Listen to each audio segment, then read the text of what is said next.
Durham Town Council meeting for April 20th, 2026. I think we got an echo. Yeah, it's on Todd's computer. I'm just muting it there. It's muted. Oh, it is? Did you turn the volume down on the computer itself? We'll take a roll call, starting with Councillor Lawson. There, cool. Apologies that I Jim Lawson. remember it. Mike Lehrman. Darrell Ford. Yeah, it was Joe Friedman. M. Friedrichs. Robin, vote. Heather Grant. I'm Todd Zellig, the administrator. Thank you. Is anybody on Zoom? Several people, no counselors. Okay, thank you. All right. And do we have a approval of the agenda? I'd like to make a motion. I'll make a motion to approve the agenda. Second. Any comments? Question? Let's take a roll call. Councillor Grant. Heather Grant, aye. Robin, vote. Aye. M. Friedrichs, aye. Joe Friedman, aye. Darrell Ford, aye. Mike Lehrman, aye. Jim Lawson, aye. And there are no special announcements tonight.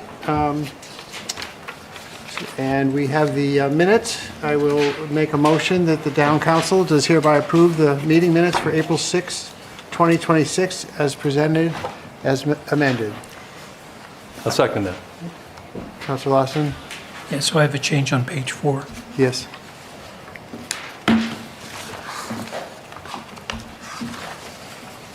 It's line 21, and I'll send this to Karen. It says pending litigation in the council packet and believed that the council denied it as part of the unanimous consent. Yes. So Board consider someone to act in the role of, it was listed here as notes taker or minute taker. The planning board has a professional minute taker, but what I was referring to is in the past, Councillor Hotchkiss had done sort of an active listening role where he summarized the format of public hearings. Sometimes people feel like they're, talking to an inattentive audience, but it's really about the hearing format. And so I just wanted to correct that. Did you or will you present that to Karen when she finalizes these minutes then? I can. I wanted to look at that now. Okay. I had a slight correction on page 11, last line, regarding talking to the ZBA. It was actually the DBA, the Durham Business Association, not our Zoning Board of Appeals. And so Carol will make that change. Are there any other changes or comments? Okay, Councillor Grant, is amended and presented. Heather Grant, aye. Robin, vote. Aye. M. Friedrichs, aye. Joe Friedman, aye. Darrell Ford, aye. Mike Lehrman, aye. Jim Lawson, aye. Okay, thanks. Is Diva Ajamian here, or any other representative from the University of New Hampshire for an update? Okay. Perhaps we'll get one next time. And under the unanimous consent agenda, is anybody need to pull this item? Should we do public Oh, excuse me, comments excuse me. I shouldn't skip over public comments. This is public comments now. Please state your name and address before speaking, and you will have 5 minutes to speak. Thanks.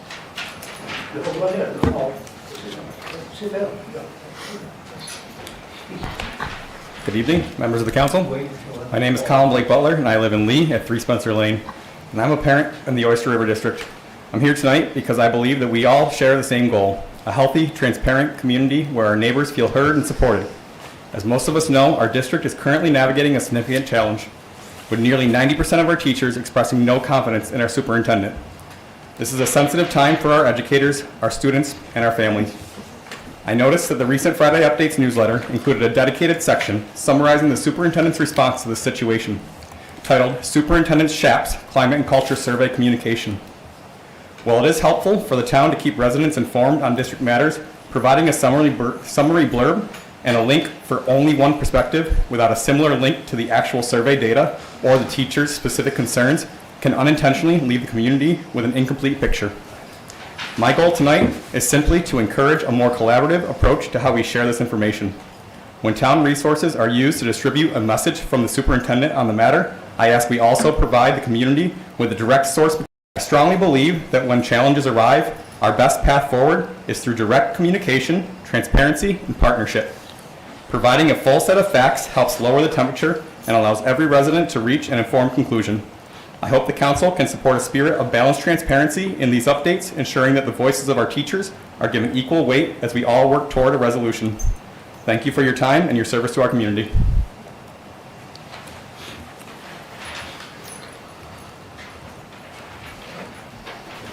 Hi. Can you all see this? William Hall, Durham. This is the dam, okay? Notice the holes in it underneath, okay? We heard about how there was a report done by VHB on the Exeter Dam. The reason the Exeter Dam was being taken out is because it flooded accesses to residents in the south side of Exeter. The base of the dam is sitting on ledge that is higher than high tide. High tide never comes up to that point. So this was, VHB wrote an environmental impact study for taking out the dam. Had nothing to do with the reason why the dam was being taken out. Entirely different than what's here, okay? Entirely different. The salt water is not going to mix in the Exeter River because it won't get up under the spring bridge. So what Todd did was he had VHB write you a report, and they never considered fixing this dam. He never got a price. He never got didn't do a request for proposal, and the Webster brothers will fix this dam for less than the $300,000 VHB report cost.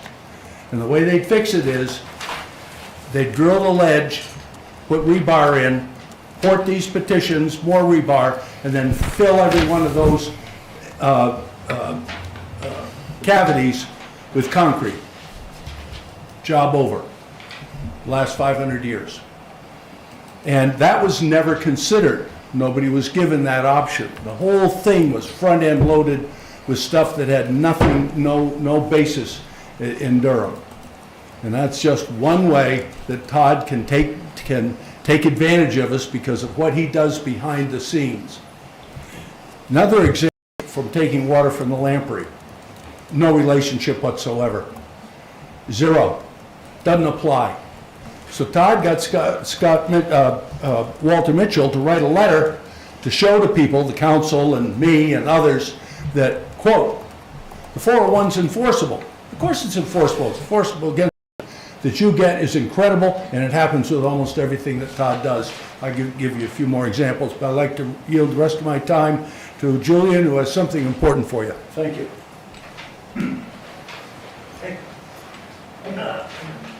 Thank you, Bill. Yes, sir. I'm Julian Smith. I live at 3 Chesley Drive, and I'm going to give you a break tonight. I'm not going to talk about the dam. What I am going to talk about is the whole issue of building heights downtown, and I think the town needs to do something to promote itself, and the town might consider appointing a committee of volunteers who have experience in public relations. Perhaps Councilor Vogt might be interested in serving on that committee. He's come up with a good logo for the Conservation Commission and blah, blah, blah. Durham has a lot to offer to people who want to retire here and not put any kids in the school system, people who want to build McMansions overlooking Great Bay. If we are a little more considerate about wetland setbacks, et cetera, et cetera. What I suggest is you form a committee to promote the Oyster River Plantation, the place where the American Revolution began, when a bunch of local guys got in their gondolas and went over to Fort William and Mary and stole the gunpowder and the cannons that a year later the British tried to retrieve from Concord and Lexington, and the shot was heard around the world, etc. I can think of so many things to recommend this town. We have a train station that takes people right down to Boston. We have I-95 right over there. We have wonderful hospitals in Exeter, Dover, Portsmouth. We have the Oyster River Beaver Park, a beaver park with perhaps fancy restaurants on the south side of what we call Mill Pond Road, which will become Oyster River Road. A couple of fancy restaurants, real upscale luxury condos overlooking all of the trails and the little beaver ponds and the kids playing and et cetera, et cetera, et cetera. So get a committee. Don't hire consultants. Local talent. And think of all of the wonderful things we could have. Get Torrington involved. They're buying more stuff. Now they own the former Orion property. It would be wonderful if Torrington could get involved. But before we can have these luxury condos, we've got to have more businesses that we need downtown. We've got lots of room along Main Street. If the Hayden properties are going to come down, if something, God forbid, should happen to Clark's American Bistro, et cetera, et cetera. But think of the large properties downtown that can have parking garages underneath. Get Torrington to consider leasing luxury parking on their at the Mill Plaza. We change the rules. We give them a change in use. They've got much more parking than they need. I would love to see the post office abandon that old building built in the early 50s. Maybe the downstairs with all the wonderful paintings could become a fancy restaurant. A parking garage where the parking lot is. Maybe the Berlin property on the north side of the parking lot, the post office parking lot, could be part of something else. And Mr. Chairman, tell me when my time is up. So, but I got a couple more minutes from Bill. No. No, really? You mean a citizen? Yielding time? Yeah, earlier in the year, we tried to do that, and it became very unmanageable, and so the council decided that we were not going to do that any longer. And this is one of those meetings where a lot of people want to speak. Okay, well, thank you for the time, and enjoy your mugs. To participate in the meeting at this time. Do we need to make a motion for that? Or Yes. make a motion to allow Councilor Welsh to participate on Zoom? I move to allow Councillor Welsh to participate on Zoom. Okay, is there a second? Second that. Did you second it? Yes. So is there any discussion? Go ahead and vote. Heather Grant, aye. Robin vote aye. M. Friedrichs, aye. Joe Friedman, aye. Darrell Ford, aye. Mike Lerman, aye. Jim Lawson, aye. Welcome, Councilor Welsh. Yes. Thank you. Thank you for joining. I'm not attending because I'm in Philadelphia. Okay. Poor excuse. All right, so we'll continue with public comments. Jeff Berlin, 3 College Drive. I'd like to echo everything that Julian just said. I didn't know he was going to say any of that, but I agree with everything that he just said. I also would like to echo the chicken or the egg problem in the fact that I think we can just do it all at the same time if we have the courage to do it. I say the courage because I want to bring back to what I had said last week. I don't know if any of you who might be more willing to work with me, who I think are more oriented on this side of the room typically, although there are some scattered everywhere, about the defense that Todd and Michael played in the email exchange that I had with Joe Friedman. Joe, I don't think I heard you address it last week, and I think Paul's back here to get some more clarification on some of the issues that we've been talking about. I'm not really sure. But you have plenty of opportunities of people and locations to work with to build out the housing for non-students. And I say non-students because I really want to highlight this, that we have a declining enrollment here.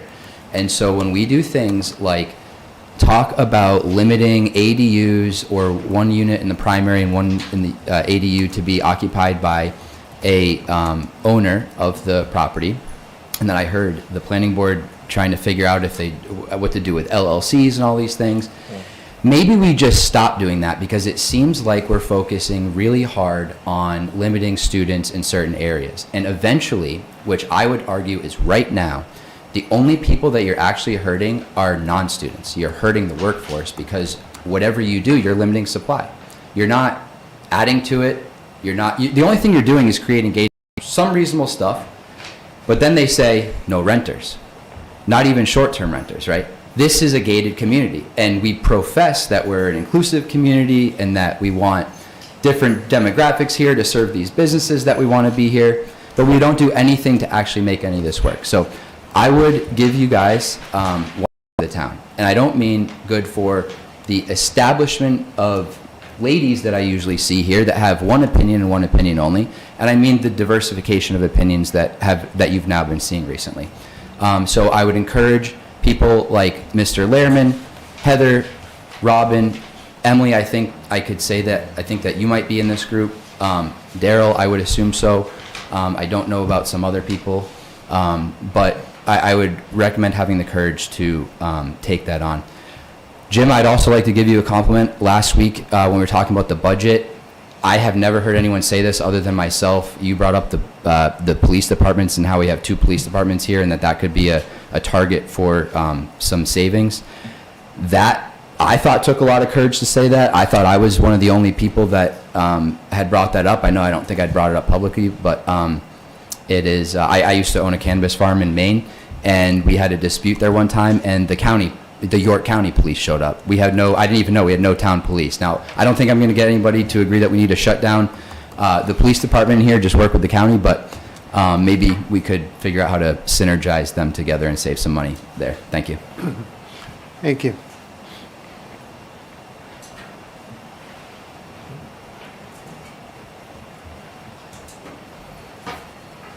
My name is Catherine Michael. I live here in Durham.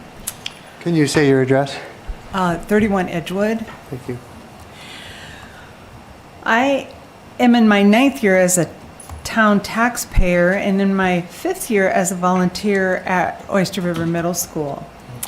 I have many friends that are teachers, and I have 2 grandchildren that are in Oyster River schools.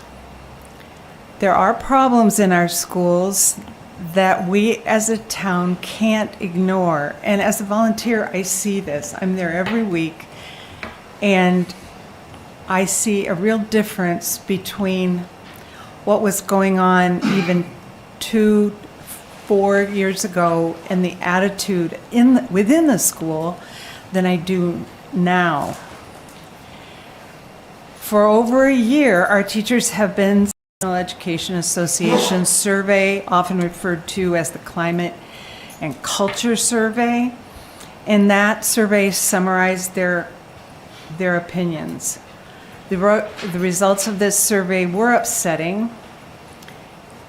The survey shows that our school's atmosphere is currently.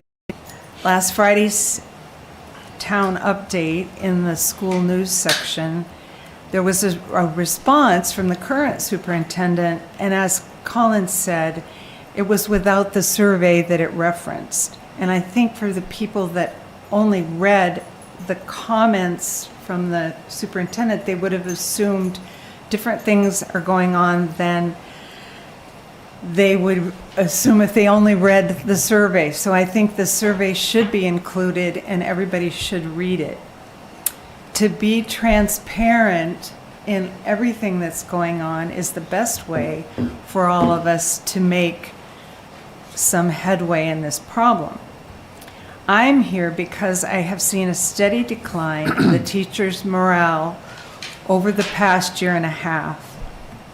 I implore everyone to read the survey and compare it to the superintendent's letter and find out as much information as you possibly can.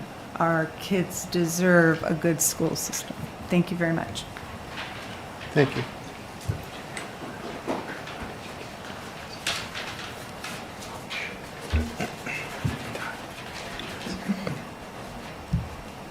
Paul Rasmussen, Glassford Lane. I saw a couple of things in today's packet that together created a little bit of a dichotomy. Several counselors are expressing goals of increasing the tax base, especially in the downtown area. And then there's an item at the end of the agenda where you're looking at some potentially large 25 foot setbacks for fifth floor development. And I would just, before you go so far as making an endorsement on something like that, I would hope that you would go through an analysis to determine if with the larger setbacks still keep the fifth floor as a viable alternative for most of the properties down there. Thank you.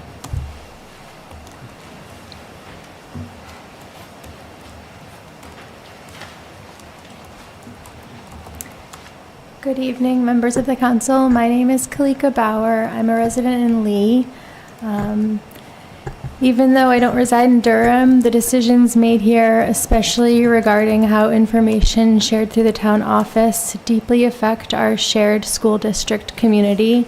I'm here tonight to talk about the Front Teachers Survey. While I appreciate the town's role in keeping people informed, it was disappointing to see that the teacher's perspective was missing entirely. There was no link to the actual survey data or the specific concerns that led nearly 90% of our educators to a vote of no confidence. Same space, it creates an imbalance that is hard to ignore. It makes it difficult for the average person to get the full story. I am asking that the council encourage a more inclusive approach to these updates. If the town is going to provide a platform for the school administration's narrative, it should also provide the community with the source data from the teachers, which is available at orcnc.org. Ensuring that both perspectives are presented side by side isn't just about fairness, it's about making sure our entire district community has the facts they need to understand what is happening in our classrooms. And I would just say that I think it's important that you even go the extra step of apologizing to the community or asking the community, drawing attention to the fact that you didn't include the teacher's perspective. One of the issues that we're seeing in the school district and with the school board is that the school board is not taking accountability for errors that have been made in the hiring process and the way in which the school board has responded to the staff, the teachers that teach our students. They have not responded appropriately in regards to the survey. We are losing tenure staff. Just last week, a special educator, a well-respected tenure special educator, put in her resignation. She will be very missed. We're losing educators and the staff.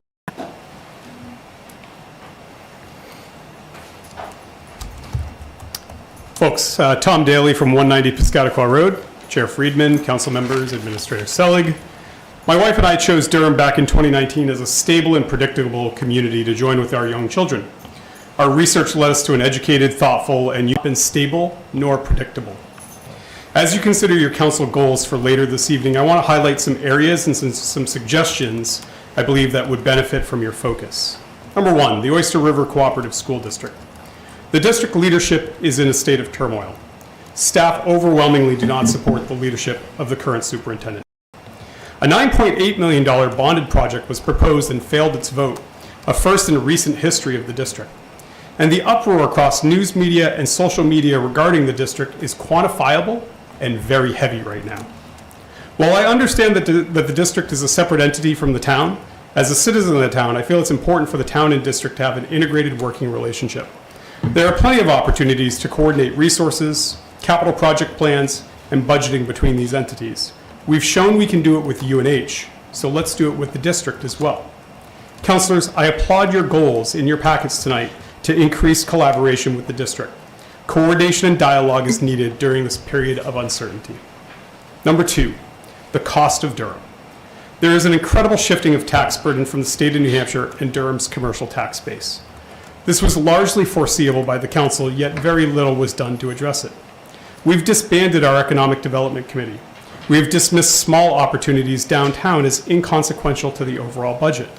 These actions and more will continue to put stress on real estate taxpayers. It may not be a big whiz-bang fix, but if we are willing to adopt a mindset that we're picking up nickels along the way, we can make an impact on this budget. Councilors, I appreciate the observation of $227,000 of bond and interest payments will roll off the budget in 2027.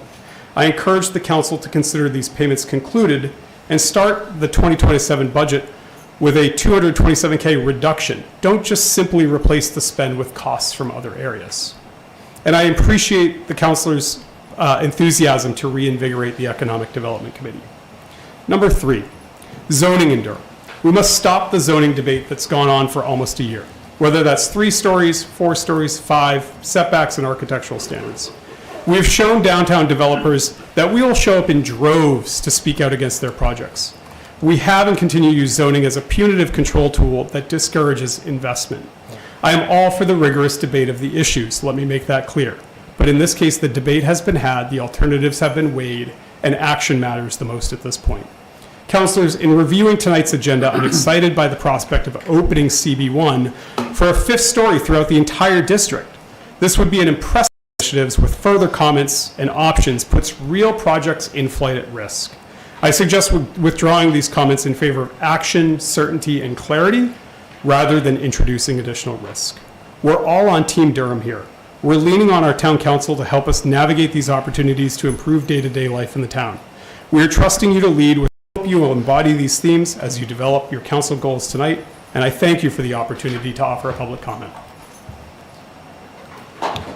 Thank you.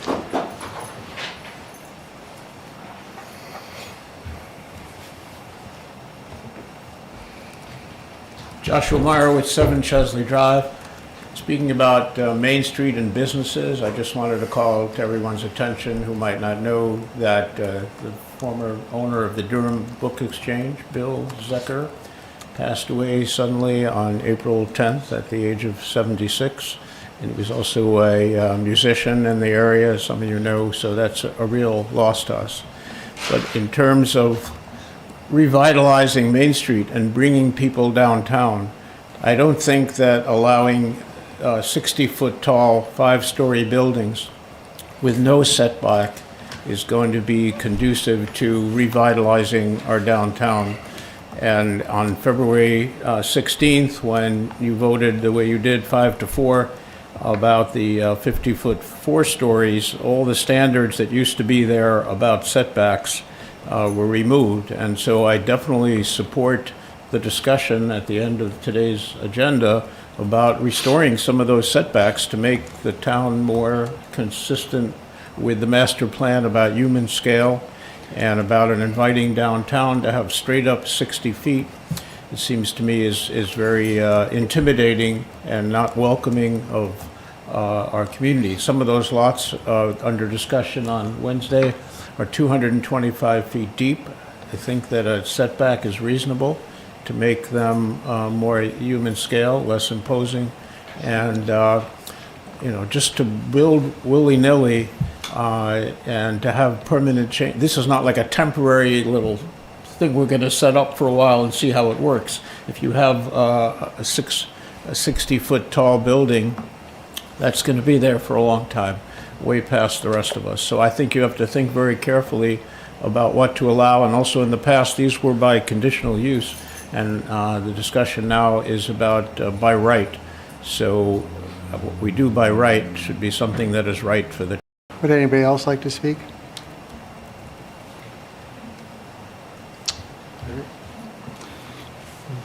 Could I make one comment? Yes. So I just wanted to know, I'm Todd Selig, the administrator.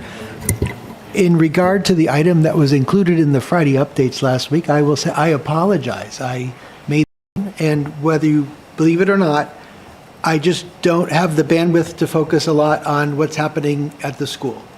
And so I know there's acrimony there. I've certainly heard about it, but I don't know the details.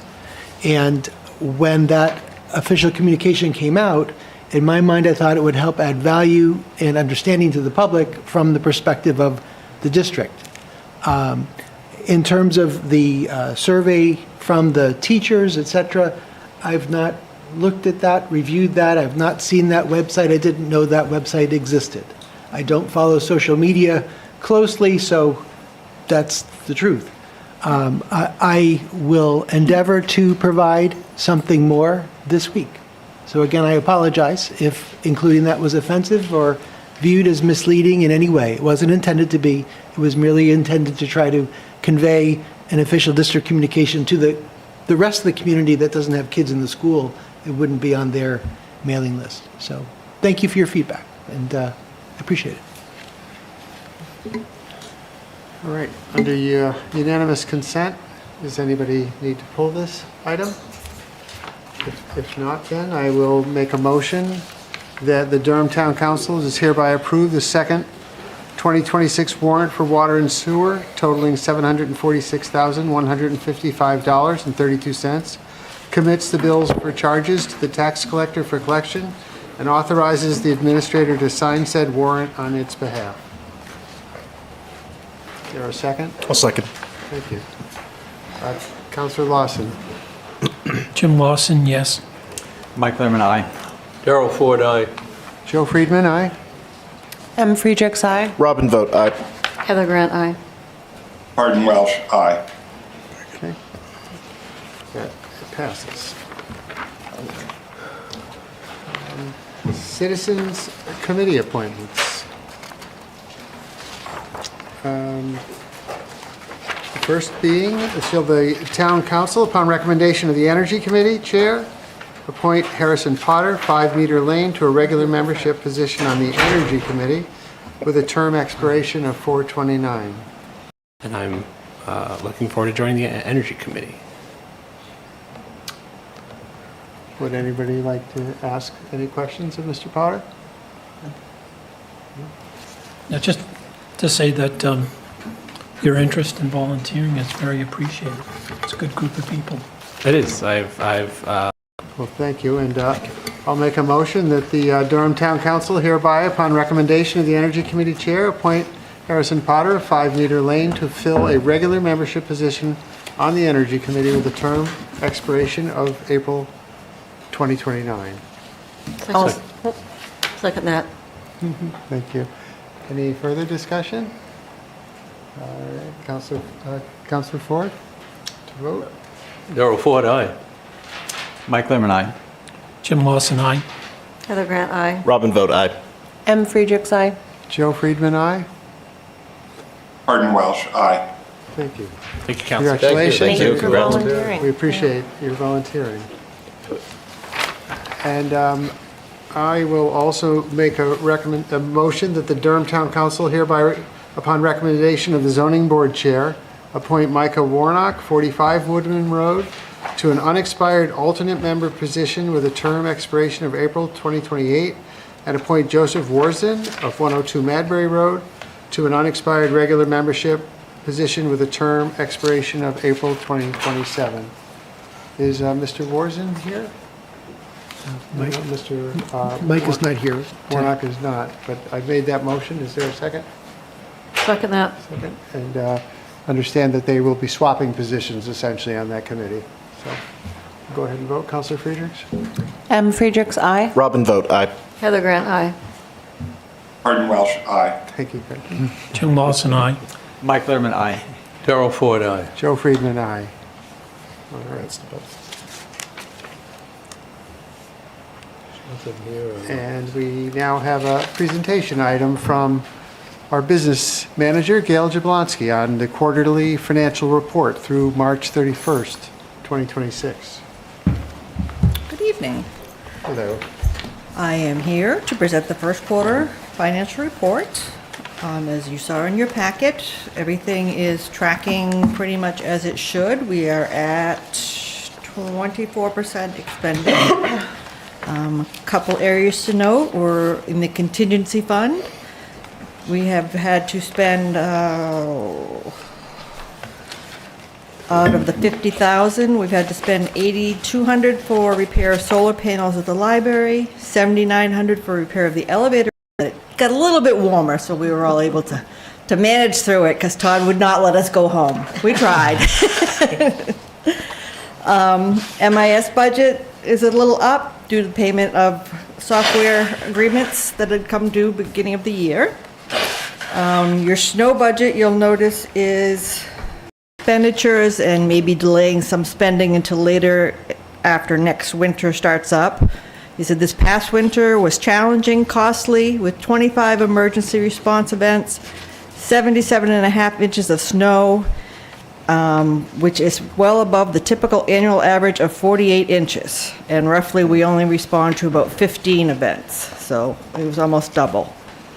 He said we currently have a good supply of salt on standby at the department, which will carry us through any storms at the beginning of next year, but if we get more than a few, we'll probably need to replenish. And he said, on a positive note, we've successfully filled 2 open positions, and several staff members who play key roles have returned from injury.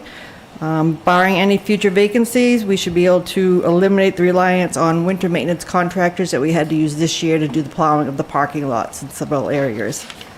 So that's his response on the snow budget. And what do we have for questions? I know Carden's out there. I have a question. Joe, yeah? On the HVAC system at Town Hall. I believe this Town Hall was built 12 years ago? Opened 12 years ago? In 2014? 11. That seems like a very short amount of time for an HVAC system to fail. I don't know if it was part of the existing or if it was totally replaced. So the system here is a combination of some existing and some new. We retrofitted and reused a lot of what was servicing the old building, which is the town clerk's office and part of the upstairs. And then this whole section of the building is new. What failed was a new installation, but Public Works reports that we've had ongoing issues for the last 3 or 4 years with it. And there was condensation of some type in it, which caused rusting on the back of the component. I'm sorry, this is just not my field, but the condenser, thank you, yes. And it was on the back of the unit, so to even get to the spot where there was a hole, you had to disassemble the entire system. And so they've installed this was there were a lot of efforts made to reduce costs in this building. This was a system from afar, and parts were very problematic to get for it, apparently, and it had been discontinued as well. You know, Gail, we've looked at a lot of abatements this year, and I see they're well up over last year. Do you have any concerns that abatement line will not be sufficient? No, the abatement line included 3 separate categories. One was 1.1 million for student housing abatements, which have been taken care of, paid out, and they were paid out in the total of $971,500. So that 1.1 million is taken care of, and we have a little bit left. We have a $360,000 set aside for an Eversource abatement. Apparently, it's getting close to being finalized through the court system, but we haven't heard yet. But if we have to pay out anything, it will be within that range, so I don't see any problem with that. And then we had $175,000 set aside for regular residential household abatements. Darcy feels that we should be able to stay within that limit. So I don't see any abatement problems at this point. Okay, good to hear. Revenues in general are down a bit compared to when we were at this point last year. Do you have any overall concern about revenues? Let's see what areas we're looking at. You know, we've collected 21% as opposed to 26.5%. And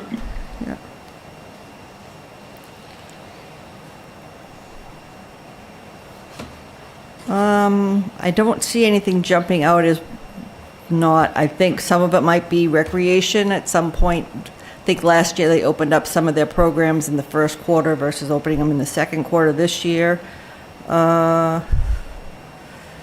We haven't got paid for our 50% of the school resource officer yet. State and federal revenues, I'm not sure. Oh, that's, yep, UNH, we're late billing UNH for the first quarter, so that has come in, but it came in April. okay. Do you have any overall concern that we want to cheat the budget this year? I do not. We're going to have the audit wrapped up in June and make a July presentation. They did send me a preliminary report of how we stand. Right now, it looks like we'll have a total of about $430,000 that could roll over into the fund balance. This is mainly due to some hire, had the assistant chief who left during the process of the year. Police had a few that went on a military deployment. So the vacancy, the money that we saved a lot, as I said, was from personnel. Yeah, correct me if I'm wrong, but I thought we came in about $900,000 below budget in terms of expenditures. That was my unaudited report that started in January, and then the expenses continue to roll in, so.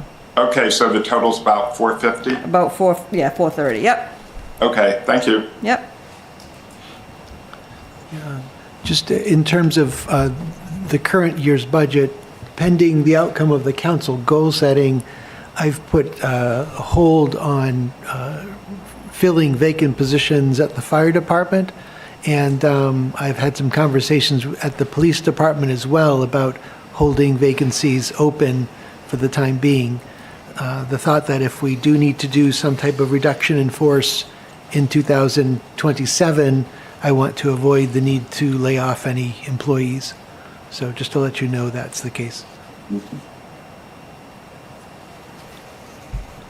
In your other funds summary, there was a spread between the Churchill Rink Fund between what was collected this year versus last year, and to the positive significantly.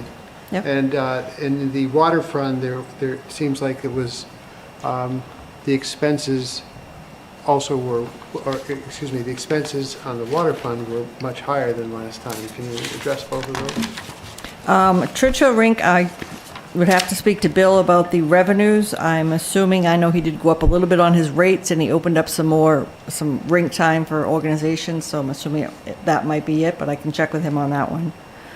Water fund expenses, I believe last year we had not paid UNH for the first quarter of the water bill payment yet, which we have done this year. Off the top of my head, I can't think of what any other expenses would be that would have increased it, but I can look at that. It seems like the overall water use was down in 26 from 25, and I'm not sure why. From the water report that we just got. Our revenues are up from last year. Oh, the revenues are down, yes. Yeah. So I can take a look at that. Differently there in terms of repairs or just the schedule when we're executing things? We're about double where we were last year. Yeah. That's one of the areas where, due to lack of staff, they are contracting out the hauling of our roll-offs and our trash to Turnkey. So that's coming out of there. Once we go to the other, So I'm just wondering, for budgeting purposes, if essentially we've moved people from solid, okay, well, so it's all from the trash collection, but we still expect to recover those funds and more, essentially, is the, well, we're spending more money currently, but we expect by the end of the year to still be spending less than right, last to be able to year. even it Okay. out. Yeah. And then on the lawyer's fees, I see that is up a little bit currently this year. That surprises me a little bit. Yeah, that What was our, It was payment out to the labor attorney, Joe McKittrick, for the contracts that we finalized. gotcha, We've had the three contracts. Right. Yeah. that makes sense. Any other comments or questions? Well, thank you, Gail, for Okay. your report, Thank you. for the work that you do. Okay, unfinished unfinished business. Let's start. I guess I'll make a motion to open I'll make a motion that the Durham Town Council hereby opens the public hearing on ordinance 2026-04, amending Chapter 175 zoning, Article 2 definitions, and Article 12.1 use and dimensional standards, Section 175-53 Table of Uses of the Town Code, to permit electrical vehicles charging stations as an accessory use in all zoning districts and as a principal use in all commercial zoning districts. Is there a second? Second. Is there discussion? The vote to open the public hearing? Councilor Grant? Heather Grant, aye. Robin vote aye. M. Friedrichs, aye. Joe Friedman, aye. Darrell Ford, aye. Mike Lerman, aye. Jim Lawson, aye. Arden Welsh, aye. Okay, the public hearing is now open. Would any of the public like to speak about electric vehicles charging stations? Please state your name and address. William Hall, Durham. I looked at your ordinance. This is the electric code, okay? This is one year of changes explained in the electric code. Item 1. Item 2, there is no way that any rule that you make or any more than you can stop them from having a dryer outlet, a stove outlet, or a welding outlet. You cannot get between people, power customers, and their power. If they want to have it on a post out in the front yard next to the driveway, that's just fine. This is for a private residence. So this smacks of some of the stuff that this town has gotten into, particularly when Mr. Johnson was here, about telling people how they're going to have their wiring. I'm an expert on the subject. Matter of fact, it's doubtful that there are more than half a dozen people in the state that know more than I do. And that's the acknowledgement of the fire marshal, the head of the electrical board, and different inspectors. Now, I'm not an expert on every page in this book, that's for sure. But one thing I do know, and I used the example last time of Mr. Johnson telling someone that he wouldn't put a sticker on their meter socket, he wouldn't tell them why. And when we finally got the sticker put on there, we never found out what it was for the reason for him not putting it on. So I'm a little sensitive when I see this board or this town staff, particularly Todd, backing this sort of nonsense up. So as far as I can tell, anything you put in there about a private residence having an outlet for an electric car is total BS. Just delete it and stay out of that area. As far as people having a gas station for electric cars, I don't think so. Not when you look at the profit from 10,000 gallons of gasoline a day, as an example. It isn't there. Electric cars are on the decline. Hybrids are improving. Mr. Lawson, this isn't boring you, is it? No, actually. Okay, good. I just point. I wanted was to looking check on something that. So I think that you should encourage it. There's no question about that. But I think you've got to be very, very careful how you regulate it. Electrical inspections, now I don't mean Ronnie Tasker, he was excellent. But Mr. Johnson was probably the worst inspector, a most unreasonable person I've ever dealt with, from Nashua to Portland. And when we go to our had to do with Mr. Johnson, more than anyone else. I go to the supply houses, I hear stories. I want to assure you that Mr. Johnson hurt the reputation of this town tremendously in his absolute untethered nonsense. In one case, he wanted to retroactively apply the code, which is, nobody does that. There are times when it's a good idea and the electrician and people go along with it. But you cannot force people to go back and start replacing stuff that was put in when it was legal. And he tried that. And so then Todd had him get an email from the state inspector that I'd had a conversation with that was not very flattering to me. And I turned around, sent that to the head inspector, and when I called him, he said, "Bill, that man doesn't work here anymore, and I don't have any problems with you. I've done special jobs for the power company, for the fire marshal, for inspectors. I think I pretty well know where I'm coming from." So as far as trying to tell a property owner and an electrician where they're going to put their outlets for charging cars, I just wouldn't go there. They've got it gets inspected, but I'm rather surprised that this issue actually came up. I want to thank you very much. And I want to thank you for the indulgence of Fido here. He's a rescue, and I'm trying to get him acclimated to people and whatnot, and I appreciate it. Okay, we'll let the public speak first, if that's all right. Does anybody else from the public like to speak on this issue?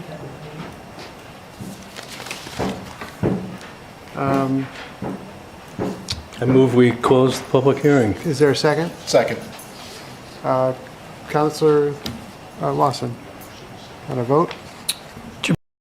I was on the Energy Committee at the time this was being formulated originally. And just as a point of clarification and clarity for the public who may be wondering what the question was raised by the member of the public, this was not referring to charging in people's individual households or garages. There's a definition of charging stations in the ordinance that was proposed. And likewise, if somebody wanted to actually have a set of chargers as their business, that would be allowed also, as opposed to only being limited to the gasoline alley area. So it was not intended to have any impact with regards to private residential dwellings, which is allowed by all rights already. Just so people understand what this was about. And the draft ordinance explicitly permits electric vehicle charging in all the residential zones. Right. As an accessory use. I think maybe the confusion is that the only place where it is regulated by special exception is if electric vehicle charging station is a principal use at a residence. So that would be if you are essentially selling power to someone else or somehow monetizing the use of that charger to a use that's not a part of that property. So I hope that clarifies things, but there's an electric charger will be an allowed use across all zoning areas of the town, and this is wanting to make that explicitly understood. Excuse me, there's a motion on the floor. Yeah. We should be voting on that. We can discuss this. All these comments can come up after that. Yes. Continue voting to close the public hearing. Aye. Darrell Ford, aye. Joe Friedman, aye. M. Friedrichs, aye. Robin vote aye. Heather Grant, aye. Okay, Hardin Welsh, aye. thank you. The public hearing is closed. We can talk about this ordinance, or we can make a motion and then talk about it, whichever anybody would prefer. My preference is always to make the motion and have it seconded so that the question can be called Okay. if we want. All So right. Would you like to make the motion? I don't have it right in front of me. I'll make the motion that, I'll make a motion that the Durham Town Council hereby adopts ordinance 2026-04, amending Chapter 175 zoning, Article 2 definitions, and Article 12.1 use and dimensional standards, Section 175-53 table of uses of the town code to permit electrical vehicle charging stations as an accessory. And now we can discuss it. So we heard what you said. Did you want to add anything further? Nope, that was it. Councilor Friedrichs, you were talking. Did you want to add anything further? No, I just wanted to clarify that before we lost the window to speak with the public, but I think that's been done, so. So I have needed to codify this as an accessory use.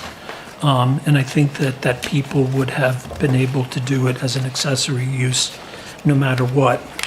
So I think his point's valid, but it's permitted in all zones, and I just don't see that changing. So I don't have a problem with that.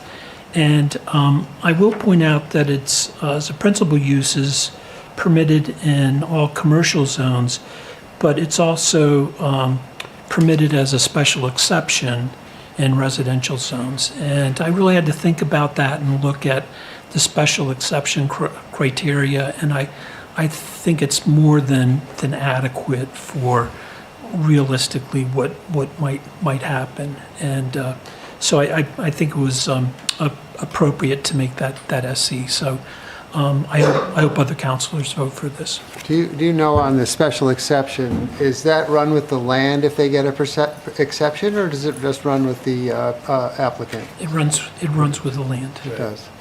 And that would be, say, a piece of land with no property on it that is zoned residential, that somebody wants to turn it into a commercial charging station, or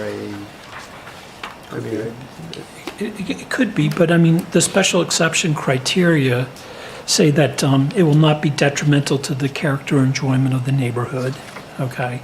And there's more protections in that section. The use will not be injurious or noxious and thus detrimental to neighbors. And it will not be contrary to public health, safety, and welfare by undue traffic congestion, hazards, undue risk to life and property. So there are lots of protections in there. I kind of doubt you'd ever see it as a principal use in a residential zone, but the good news is the Energy Committee and the Planning Board working together, put in protections there. Thank you. Any other comments? Okay. Well, we'll go ahead and vote then. Councilor Grant. Heather Grant, aye. Robin vote aye. M. Friedrichs, aye. Joe Friedman, aye. Darrell Ford, aye. Mike Thurman, aye. Jim Lawson, aye. And now we have a discussion of the town council goals, which appreciate the four councilors that put in their comments and gave us an outline to work with, as well as last year's. And are there any suggestions on how this discussion goes forward? It was very awkward to try to integrate it all into a single document. So rather than doing that, we created this sort of matrix and lined up the suggestions kind of sort of next to each other. Heather Grant also submitted some suggestions, and those are in the council communication. And I had some ideas that I put in the council communication as well. So typically at this point, we'd sort of go through and decide what makes sense, what you want to include, and then as the next draft, I'll bring you something back that tries to integrate all of that together. And then you can make sure that that looks accurate. All right. Any other comments about how we should have this discussion in terms of the format of the discussion? One other observation I had was there were a lot of similarities to last year's goal. There were some title changes, some minor changes. I think Jim Lawson, the four counselors who provided sort of a lot of feedback were Jim Lawson, Darrell Ford, Mike Lehrman, and Emily Friedrichs. I think that Jim, Darrell's, and M's were more or less kind of in line with how the goals had been structured last year. Michael Lehrman brings up a new format kind of approach to the goals and outlines how that would play out in his suggestions. So it was a little bit of a different approach. Quite honestly, that was a misunderstanding on my part in terms of how to present it. Okay. I was just presenting ideas that I wanted to put out as for consideration, rather than aligning it specifically with the existing. Okay. So it appears that from last year's, we had a certain number of goals, and they're identified, goals 1 through 7. So maybe we just can start with goal 1, and in a typical way, we look at a piece of paper, I'll start on the upper left-hand corner. So Councilor Lawson, with goal 1, you are suggesting having a fiscal goal. Do you want to maybe just describe it in any further detail than what we see and what we got? Yeah, we need a budget goal, and I thought that the best place to put that was underneath 1. My approach to setting budget goals is I like to tie it to the tax rate, because the tax rate is controlled essentially by 3 levers. One is the town receives. And so if you tie it to the tax rate, you're explicitly making sure, and I know that they do, that the staff and the administrator is watching all of those things. Now, if you tie expenses, increases just to the CPI and things like that, and I think they're so different, sometimes it's difficult to do that. But then you just focus on the expenses. But I think we need to focus on expenses, increasing the valuations, and then always pursuing non-property tax revenue. So I focus on tax rate.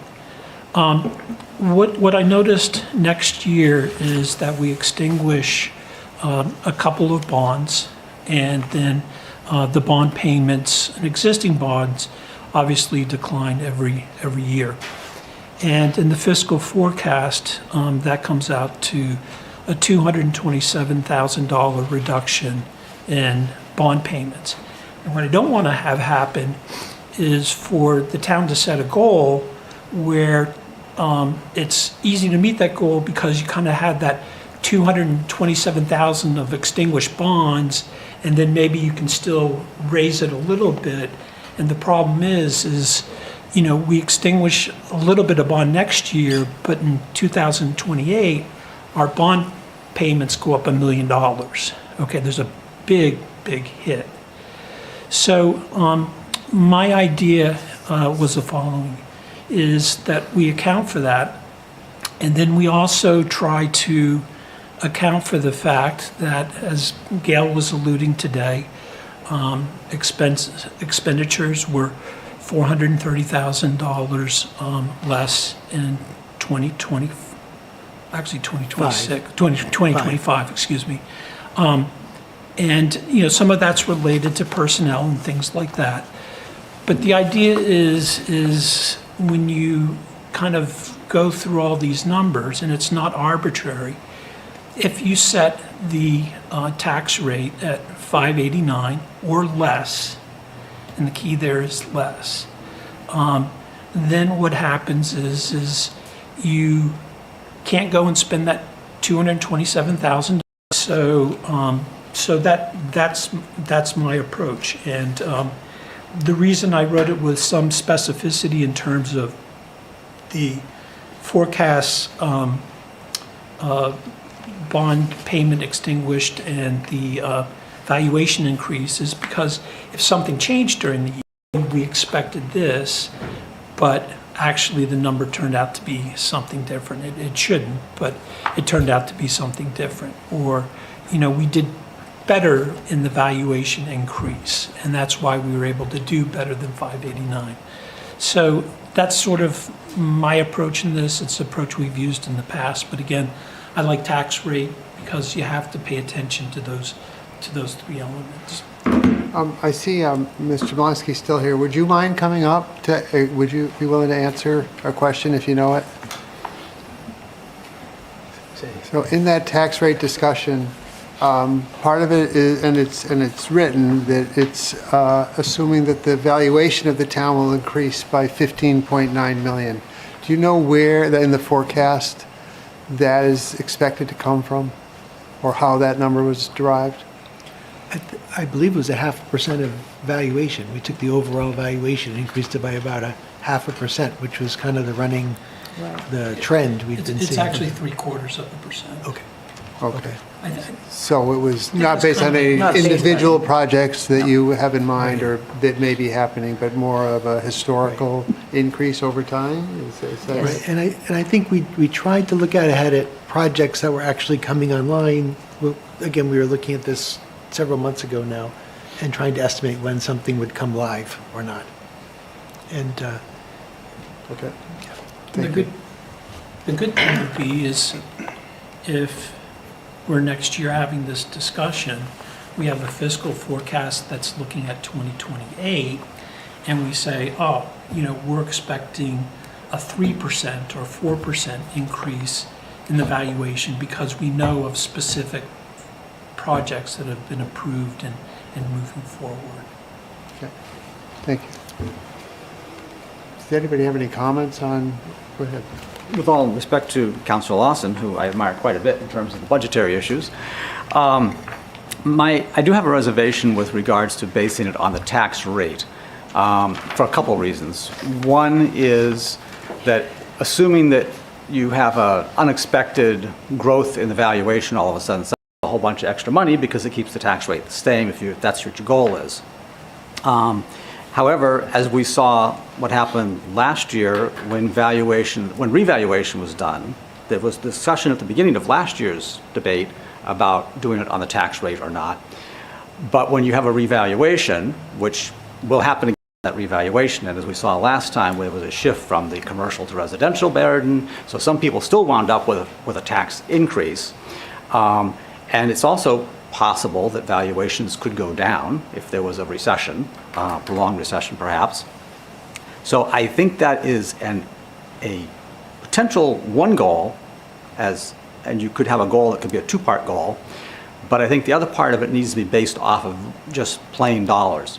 And to get back to saying what were the expenditures last year, we certainly have contractual obligations that have changed. Those need to be built into the new budget as a part of the expense increase, and there's going to be other inflationary contractual obligations for non-personnel parts of it. But I think it's a much sturdier goal that will resist changes to valuations or construction or in increases or decreases in the total valuation of the town, and simply say, look, we don't want to get in the habit of spending money purely because we've had additional valuation come online. Because it builds a culture that says, if you've got a booming economy and you've got booming construction, we can just spend, spend, spend. And when that stops, now you're in a cycle where everybody's just got that as a philosophy. And my personal feeling is that what we have seen recently, not just in Durham, throughout the state, throughout the country, property taxes have become more and more of an issue. More and more burden is being shifted down to local communities. And as such, I think it's a responsibility the local community needs to take a different outlook for the future than they may have had in the past in terms of how they make decisions in terms of expenditures.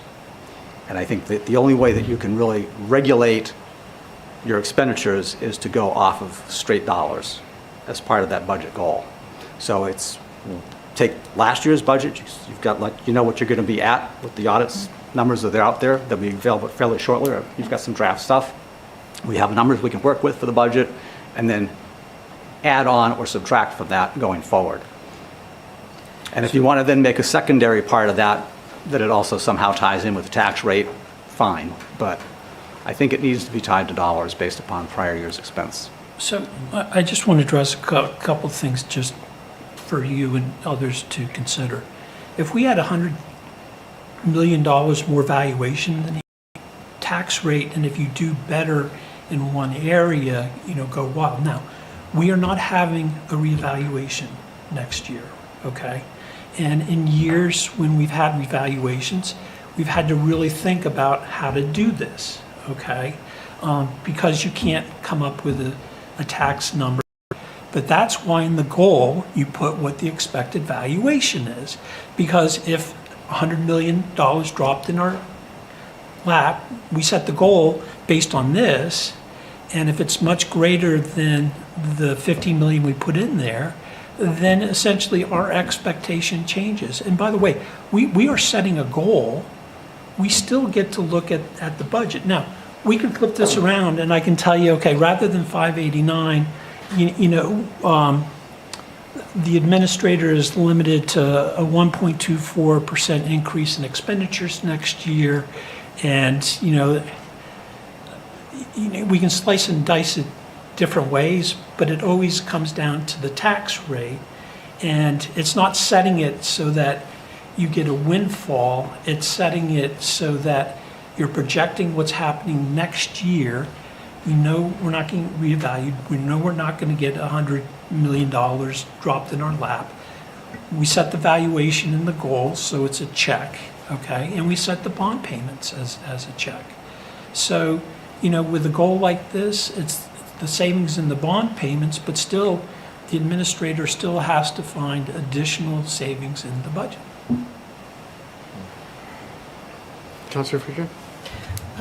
So for the reasons that Councilor Lawson outlined, the way that the tax rate plays into multiple factors, I support that goal and believe it's a strong one. Also because when we think of just the budget, we want to keep in mind that if we have additional grant income coming in or additional revenue coming in, we may want to see an increase in expenditure that offsets that grant if we have a special project. That said, I share Councilor Lehman's concerns about, so I do think not over 1 year, but there is a pattern in terms of development. It increases value initially, that's where it has its greatest gain, right? And then the value of new development, it starts to stagnate, and its value, it starts to decline as the age of the building increases. It's proportionately, right? And meanwhile, the services a bit of a boom, and then it stagnates. So the overall tax value of development in the town, we can expect a pattern where we kind of see a sudden spike. It's not over 1 year, $100 million. That was, but you were generalizing that it is a strong, fast increase when there's a the property valuation will go down somewhat as the buildings and infrastructure age. And that's going to be a pattern repeatedly. And if we tie our expansion of services to that same pattern, then we're going to run into problems. And so I'd love to see a two-part budget goal, which is the one that Councilor Lawson outlined, but also a goal that looks perhaps at the revenue raised from taxes. So rather than thinking of the overall budget, just focusing in on the amount of the budget that is raised through taxation, so we're not kind of penalizing for revenue or grants, and we tie that to inflation, as Councilor Ford suggested. And I think that having that two-part analysis would really give us kind of the two pieces, and I think that we have to look at both, because we do want some expansion and growth as the town develops, and we eventually will need more services if the town continues to grow. But I think that tying it only to the tax rate, we do run into this issue of the boom and bust phase of development. So a couple of ideas, if I can, along those lines. So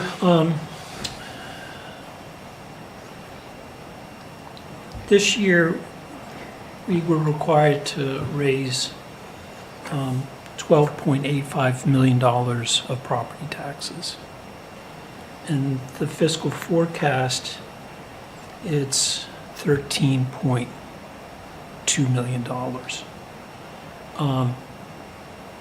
When I'm looking at it from a tax rate standpoint, what I expect as the bottom line for taxes that we raise is not 13.2, but 12.95, which means that the administrator would have to find about $300,000 of savings, which includes those. But it does two things. One is maybe it provides more clarity, and then in that case, it does address the thing that you pointed out, which is we could have some increased expenses that are offset by. So I think it may be a good idea to combine these two things, but I would focus ultimately on what are the property taxes that the town needs to raise. And, my concern is not next year per se. I mean, the forecast shows that it would have been like a 2.5% increase. That's less than probably inflation will be. But that's because the forecast has those bonds being extinguished. And what I'm concerned about for residents is no matter what, we're going to have a $1 million increase in 2028. We can't cut that. Those are bond obligations. So what I'm trying to do is kind of set us up to be on a track that may be slightly more affordable in 2028. It's almost like 2027 isn't driving my concern. It's 2028. And it would be tough.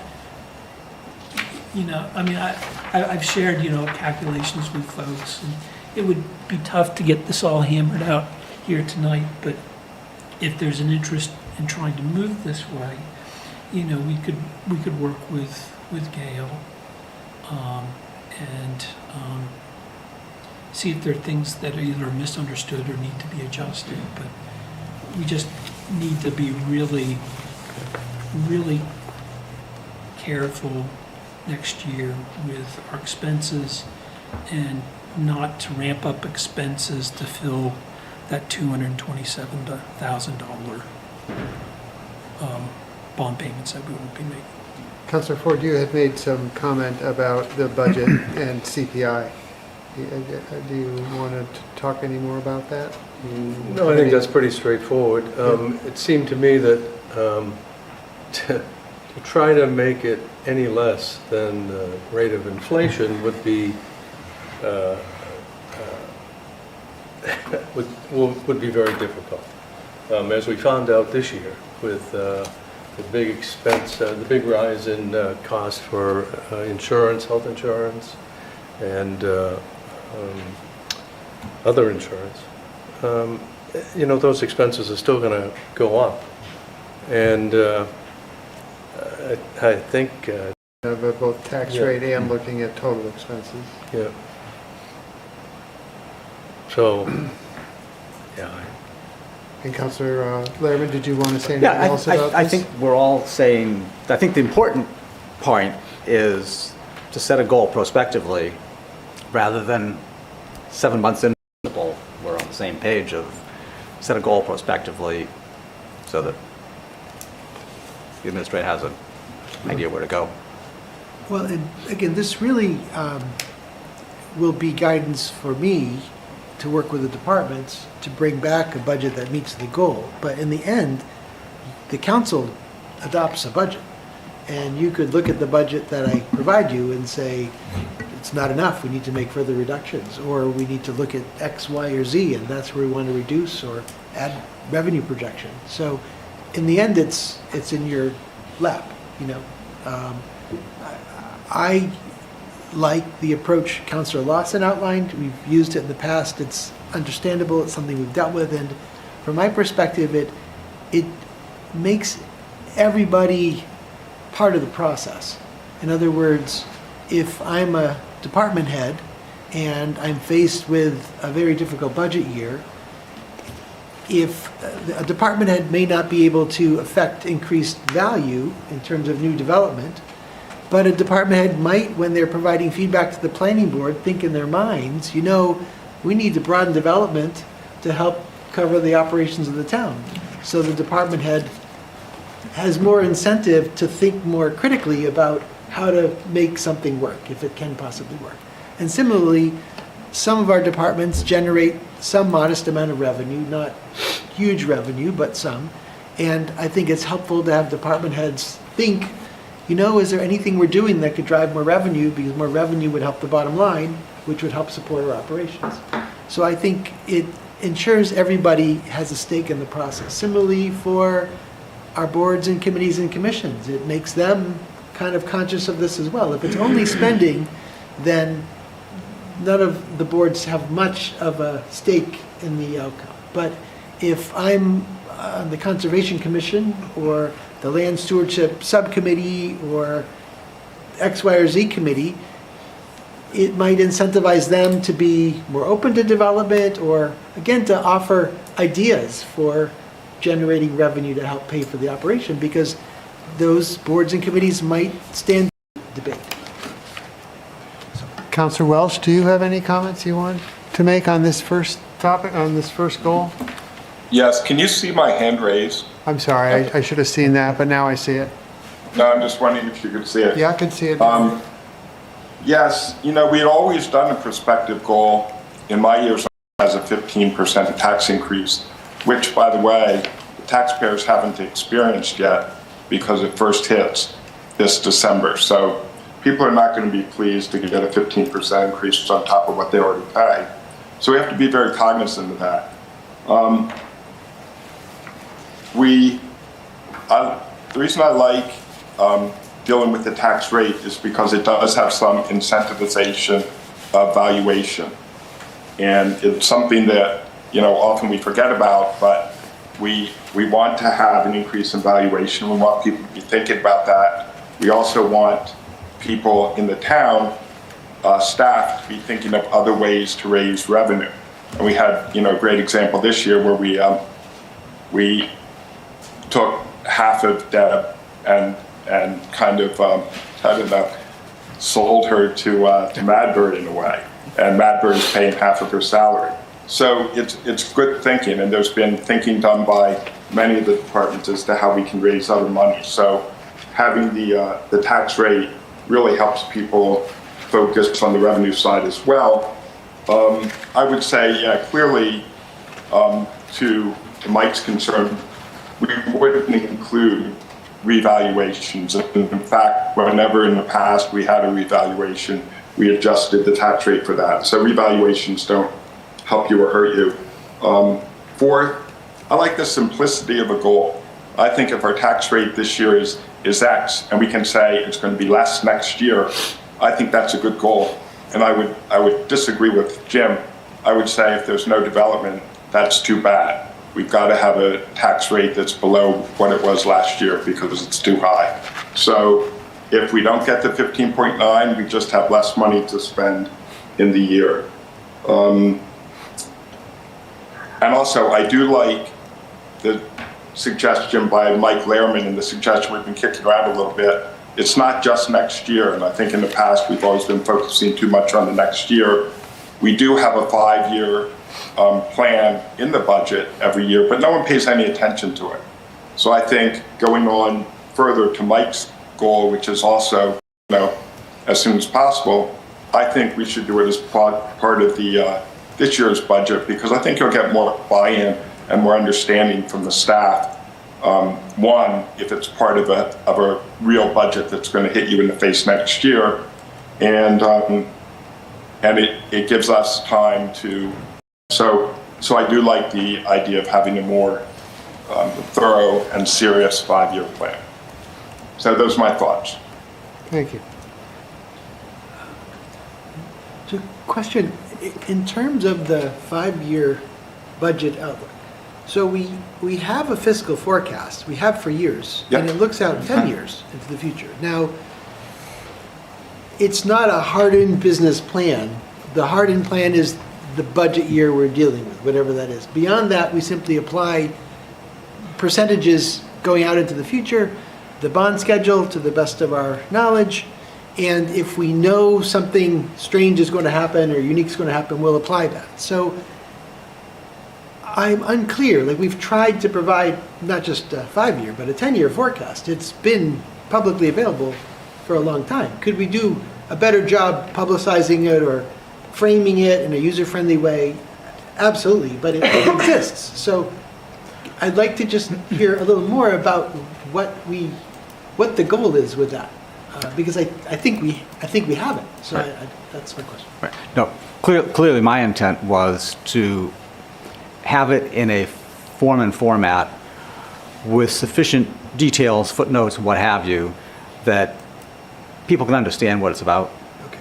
And I think it has existed, yes, I acknowledge that, but there's a lot of assumptions built into it that are not apparent by just looking at the piece of paper that's on. So for an average citizen to look at it and to make any sense out of it without asking detailed questions of you or somebody else is really not possible. So I'm really talking about a 5-year plan that's inherently understandable with enough footnotes, explanations that any average person can look at it and say, okay, I see where this is going and can see where the forecast is, read the writing on the wall. Okay, Councilor Grant? Well, I just wanted to tack onto that, because I was talking about like 2 to 3, because I think that everybody says, okay, we're okay in 27 and 28, we're having these large bond payments have to start, right? And so we're worried about the future because we know there's increases in expenditures for the, and it seems to me that if you're not doing some kind of a rolling 3 or 5 or whatever, because to me, we should be modifying something before that, so when that hits, it's absorbed into the rest of the budget, and we're still at, we should be trying to do the flat line. It's not like all of a sudden we're going to get to that year, and we just got to pay more in taxes to make up for these payments, so you're not having that hit 2-3 years from now. So if we're strategically deciding, yes, we need to spend that money, it's important that particular project happened, but we have to find ways that we lower that cost. That's the way I look at it. So, Todd, feedback is, so I do like how we present the fiscal forecast. I think sometimes it doesn't get enough attention, and I think sometimes we get very focused on budget and expenses, and we don't consider what the impact is of our bonding decisions a couple of years out. And you can see that with the fiscal forecast. So I like the fiscal forecast because it rolls things up at a high level, the highest level, gives you another level with more detail. And if you want more detail than that, then you need to go to the budget. But I do agree that what is missing is detail on the assumptions. So I can tell you that, valuations increased 0.75%, but that's because I got it in a spreadsheet and I have all these calculations. But those types of assumptions should be listed out so that there's buy-in about the assumptions. And when you have those events that you can, predict, then those should be in there. And then the other thing that people need to be cognizant of is that the capital improvement plan drives the bond schedule, which then drives the fiscal forecast. And so a lot of the detail ends up being in the capital improvement plan because we're not going to list out in this, what everything that's in the bond schedule. But I think that there needs to be a long listing of the assumptions so that we can all kind of, buy into them. Any other comments on the budget portion? Councilor Friedrichs, you had added pursue options for merging services with UNH and neighboring towns. Conversations have begun already in terms of exploring those options, and I think that those should continue and be pursued and be analyzed. I also think that I think that it's also helpful to not just the council but to the public that, it's a little bit tricky because if you pull up the tax rate information and look at surrounding towns, well, you know, Dover and Portsmouth, it's a very different dynamic versus Madbury, right?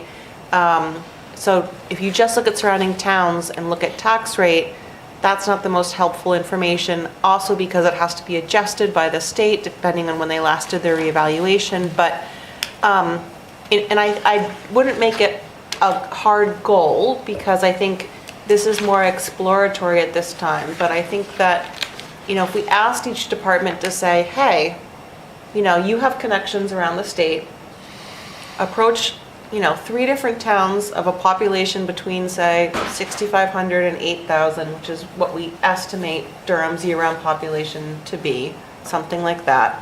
Or, sorry, I should say off-campus, right? Because anything that's on campus is served by campus services. Anything off campus is served by town services, whether or not they are year-round residents. So I think if we look at the off-campus housing residences, and we look for towns with a similar population, I still think that that's, if you look at the quarters, group quarters, you subtract group quarters out of Durham's full population, I think it's somewhere between 6,500 and 8,000.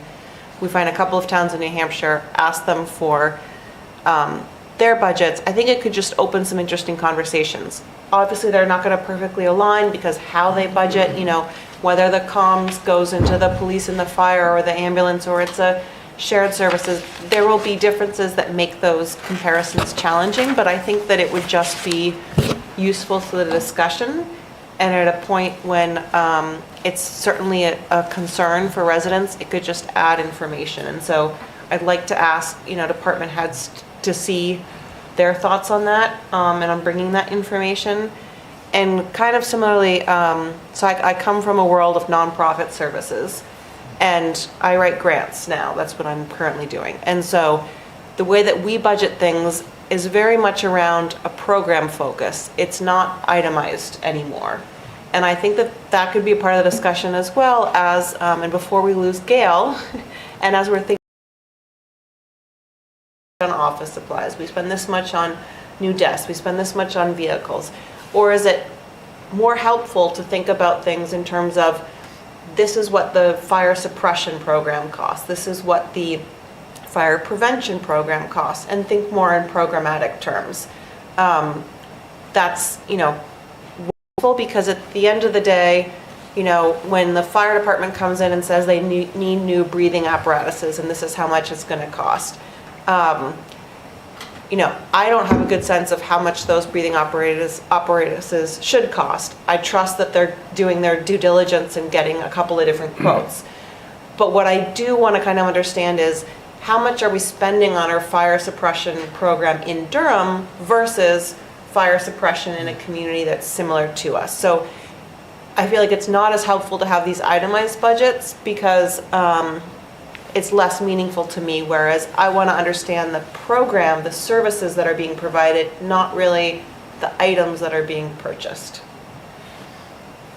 Well, one of the challenges that I've had is how departments do their budgeting and present it to us is very different.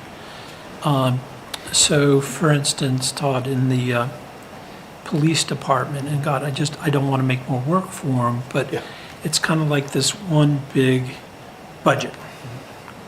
And so when I want to go and look and say, okay, what are we spending on the average police officer? I don't have a budget roll up for that. Whereas in the fire department, their budget is broken apart by suppression, prevention, administrative, EMS, and it's really rich in information.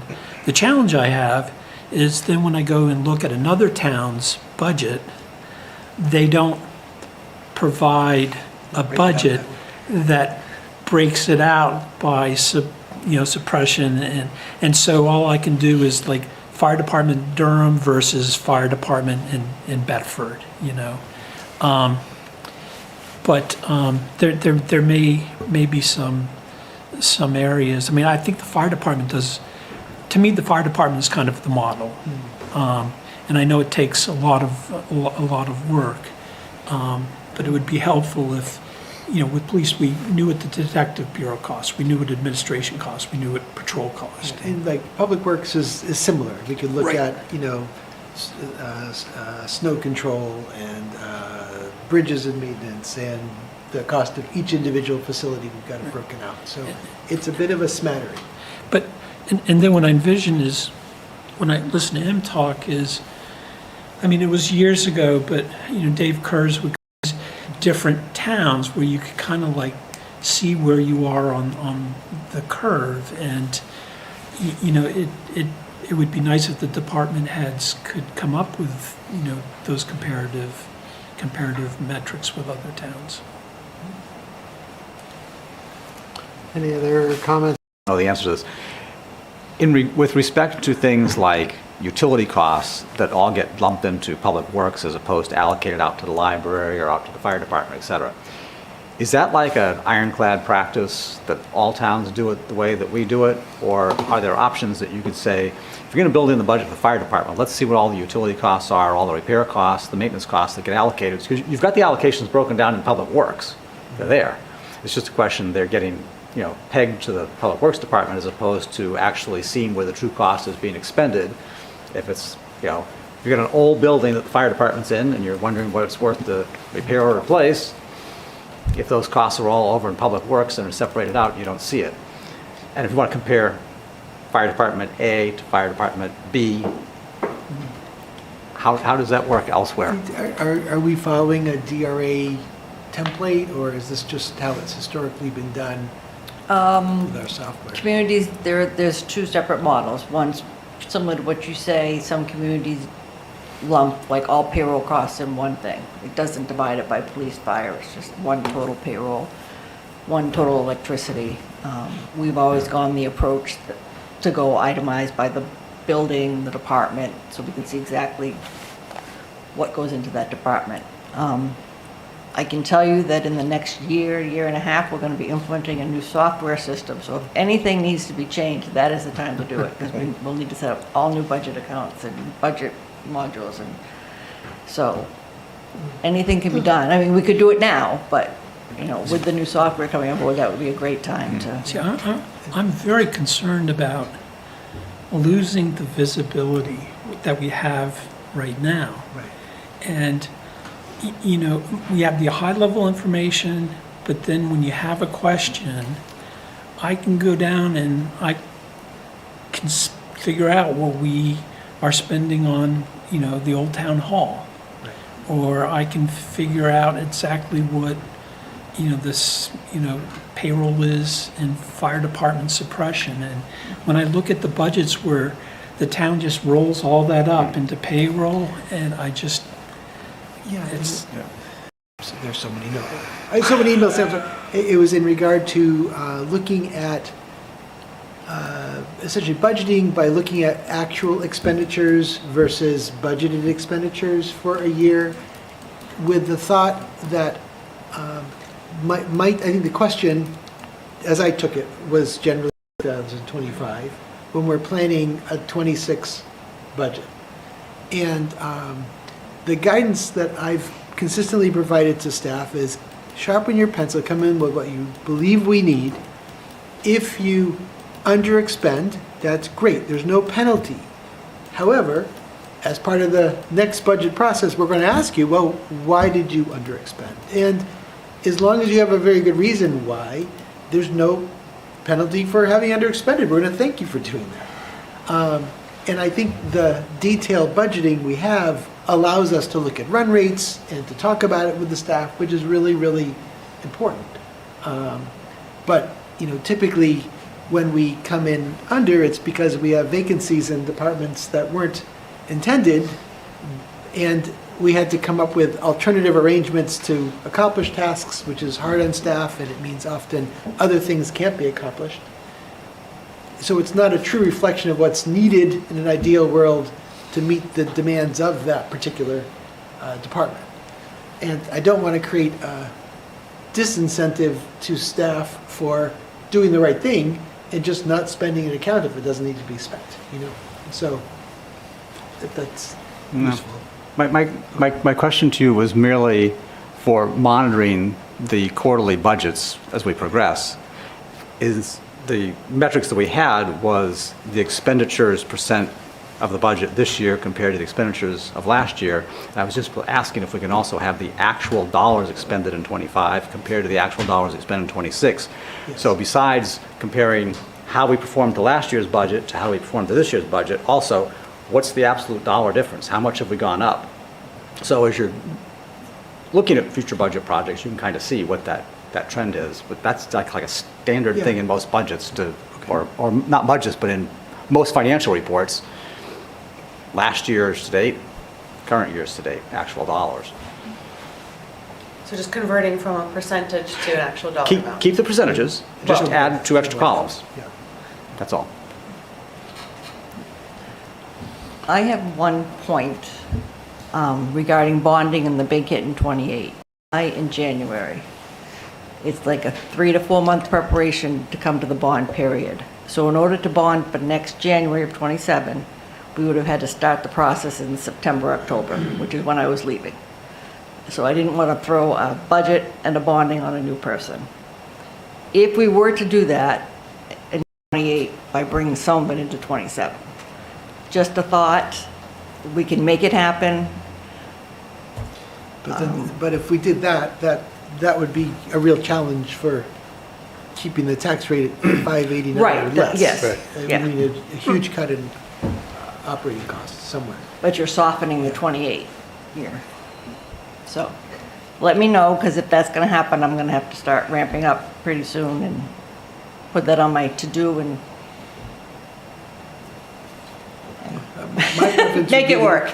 My preference would be to leave more lead time to bring on potential new value to help cover the cost of that debt. And maybe, the more time we have, maybe something new will shake loose between now and '28. Maybe, it's very hard in New Hampshire to do intermunicipal arrangements because every town and every city wants its own little department so they can completely control it and do it the way they've always done it. And there are turf issues, and it's really hard. Staff have an interest in not having a reduction in force in their department, so they don't want to necessarily talk about it. The university wants to have sort of control over what's happening on campus and is very reluctant to give that up. So there are a lot of factors that take time to work through, and having that extra year is helpful, I think, to leverage change. Gail, Maybe we can even do it. 2 questions on bonding. I've had these questions recently. With New Hampshire Municipal Bond Bank, do towns have the option of paying off specific bonds early? No. Okay. But they do, I'd say, probably every 2 to 3 years, there's usually a refunding or refinancing of a bond. They are continually looking to see if they can do that. We have a pretty big bond at over 4% interest. What do you think the possibility is of them refinancing that? Oh, I think they'll be actively looking and keeping an eye on the market, and if anything comes available, they will take advantage of it. How many points do you think it needs to go down for them to decide it's worthwhile? I don't know that, but I can ask them. I can find out from them what they do. Refinancing that. Your list about establishing the ad hoc economic development committee, and there has been, in the last meeting, it was asked if Councilors Clareman, Councilor Lawson, and myself would get together and perhaps write something about that. And I can interpret it, or you're welcome to interpret the results of that meeting, or anybody can weigh in. But my interpretation was that we have had an economic development committee in the past, and for the amount of time that was spent, the benefit received was not proportional at all to the amount spent, and that the committee didn't function very well, with some personal goals of some committee members getting in the way of the overall committee in terms of furthering their own goals. that instead of an economic development committee, perhaps there be a forum for economic development periodically through the year. And that we actually don't go forward and establish a permanent committee at this time. And would anybody, either of you like to expound on what I interpreted? So I did spend 3 years on the Economic Development Committee before the council and when I was on the council. And I found that in general, it was not a terribly effective group, in part because of the complexities of the opportunities that we face. And those opportunities often involving UNH, there's complex relationships, and it's really awkward when we have an administrator and sometimes he has working groups who are really working on those things, and then somebody at UNH or some other place gets a call and says, "Hi, I'm from the Durham Economic Development Committee. I want to talk to you about what's going on." And I just think right now, with all the work that's been going on related to the West Edge, 66 Main Street, that initiative to kind of have these regular forums with, kind of thought leaders in the business community, and the resources of residents as opposed to an actual committee. That's my opinion. As part of the goals, does anybody want to make any comment? Todd, what is you've seen it, we've hired, we've had that group, you have sort of yourself really heading all that up now because people reach out to the business community, reaches out to you. What are your thoughts? I think at this time, we would be better served by my reaching out to a handful of residents who might have interesting experience or perspective that we could ask them to share, to generate ideas and possible new lines of inquiry and like promotion for Durham. Like, for example, if there were people with a medical technology background who lived in Durham, and we said, how do you think we could leverage that here? And they had some innovative idea that none of us had thought of. That could be a new point of attack for us to go after that we just hadn't thought of. So I think, at least for right now, while the edge is still kind of slowly moving forward, it would not be helpful to have an economic development committee involved in that. Yeah, no. We've got a new town gown collective involving the Durham Business Association, Durham Landlords Association that we're trying to spin up at this time. And I'm hopeful that will create additional conversation and a safe place for people to air thoughts and grievances and perspectives that we can have key people follow up on as needed. So hopefully that will help the downtown.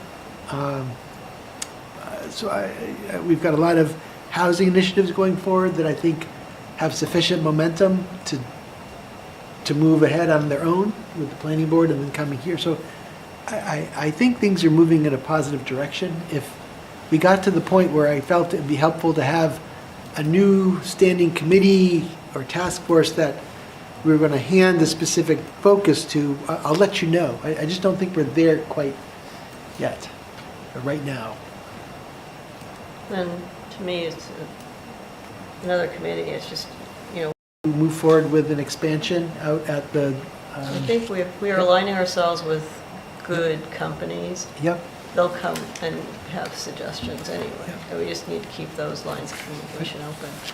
We've got some legitimately really strong people in the business community. You don't live here, there's lines of communication open. There's also the rezoning the town did. in back of Durham Public Works, across from the wastewater treatment plant, at the Keefe property, and I continue to be optimistic that something positive could happen there, but really that's between the owner and developers, the town's, it's not the town's place to be involved with that. All we can do is open up the possibilities, that somebody has to act on them when it comes to the zoning. And Councillor Ford, you had put in yours about the primary strategy for maintaining a stable municipal tax rate is to broaden and diversify the tax base. So this is kind of in the economic development realm as well. Yeah. As well as that would also lead towards perhaps some revitalization of downtown, the way you have structured that comment B under those goals. I think that that came mostly from this year's goals. That still, I think, needs to be our focus. So I left it in there. Anybody else have any? I mean, I happen to think that's a very good strategy. Not just focus on expenses, but on raising the revenue. And one way to do it is to diversify that tax base. We've talked about allowing further density in the downtown in ways of revitalizing it. Further density means further development and further tax revenue, both in building permits and ongoing taxes. I do think just in terms of going for concise goals, though, because I think to Councilor Grant's point earlier that if the list gets too long, we kind of lose sights of things. I think that revenue generating aspect side of things is kind of captured in our budget goals, and the ones that, Councilor Lawson outlined. So I'd encourage us to look for places where we can remove items, because if they're mentioned elsewhere, if we get a list of 30. Specific and measurable or quantifiable, how did you think we would arrive at those? Yeah, my suggestion there was just that how we actually formulate the goals is try to incorporate some elements of SMART goals into it, that they be reasonably specific and have some time. The revenue base, well, you can increase the revenue base 0.2%, or you can increase it 2%. So what's the meaningful goal? With a target of at least 1% increase per year, or that's what I'm suggesting, that try to put some things so that at the end of the year, when you look back and reflect, you can actually say, yep, we were aiming for that, we got to it. As opposed to, well, we were aiming for it, we made some progress, there's a new kiosk down there, so we got, $50,000 more, tax revenue, but that's not really what we're trying to achieve.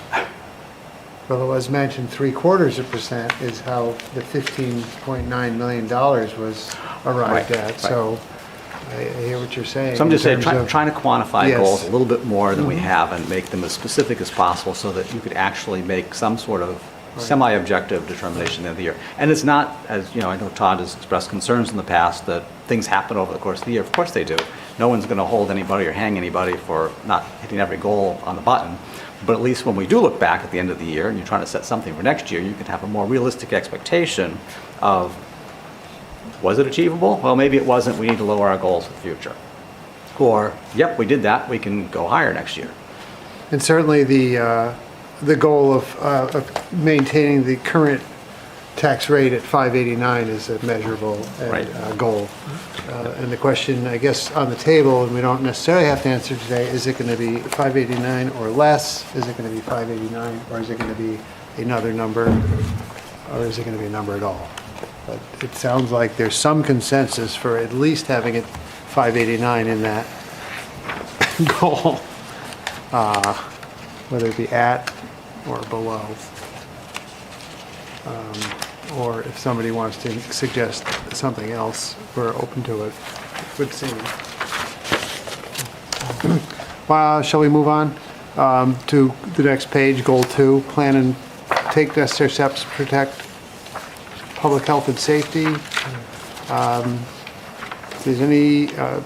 Do any of the ones that made comments want to clarify any of the comments that are already here and that many of us have reviewed? Where are we on that? one combined hers with goal 1, and the other 3 were addressing goal 2 specifically. Good. Go ahead. Just what I was thinking I would do, if you're comfortable with it, is I'm taking notes, and I like, frankly, some of the ways in which Councilor Friedrichs has outlined things, because you've boiled stuff down. And so I'd like to try to do that a little bit with some of your language that we're talking about. And so I don't think you need to worry about coming up with the exact language, but I'm going to try to capture the gist of what you want and bring you something that succinctly states what I think you want. Okay. That would be helpful. If anybody wants to make any comments on goal 2 or goal 3, besides what's here, or would you be synthesizing all of these comments and what you would bring back? That's what I would essentially? think, unless you... Okay, so we don't necessarily need to do this one at a time. I don't think so, unless there's something that you just disagree with as a group or want to include as a group that's not listed. I'll try to do that. Would any of the counselors have any hot buttons that they definitely want to see in these goals that aren't written down here necessarily or coming later? One question, back in goal 1, under the continuously assess cybersecurity risks and address vulnerabilities, I'm not quite certain. Have you ever conducted a cybersecurity audit by an outside entity, whether it be the insurance company that issues the insurance or somebody they recommend, or is that? We have done some of that, yes. Okay. And that goal came from, I think, Councilor Register. Mhm. He was very concerned about that topic. It's not something we had thought of. Luke Vincent has been dealing with it. And we actually have several policies that are in my inbox that are ready to adopt, because the Alex group, the Felix group, some group Luke deals with. Allen Group, yeah. We contracted them to help look at what we do and synthesize it into best practice language. And that's about to come online, and we've discussed it several times with the department. So I think that's well in hand. We had as a goal a year ago to bring in the insurance company and actually do like a physical infiltration, to have someone come in one day, but we got bogged down, they got bogged down, didn't happen. But we'd like to do that as well, and to see, if somebody waltzes in off the street, how easy is it to sit in, slide into someone's desk when no one's around and log on? Can they do that? And we have a while to pull together. So I think we're relatively secure. We have good backups in place. We're not perfect, but we've done a lot of good work.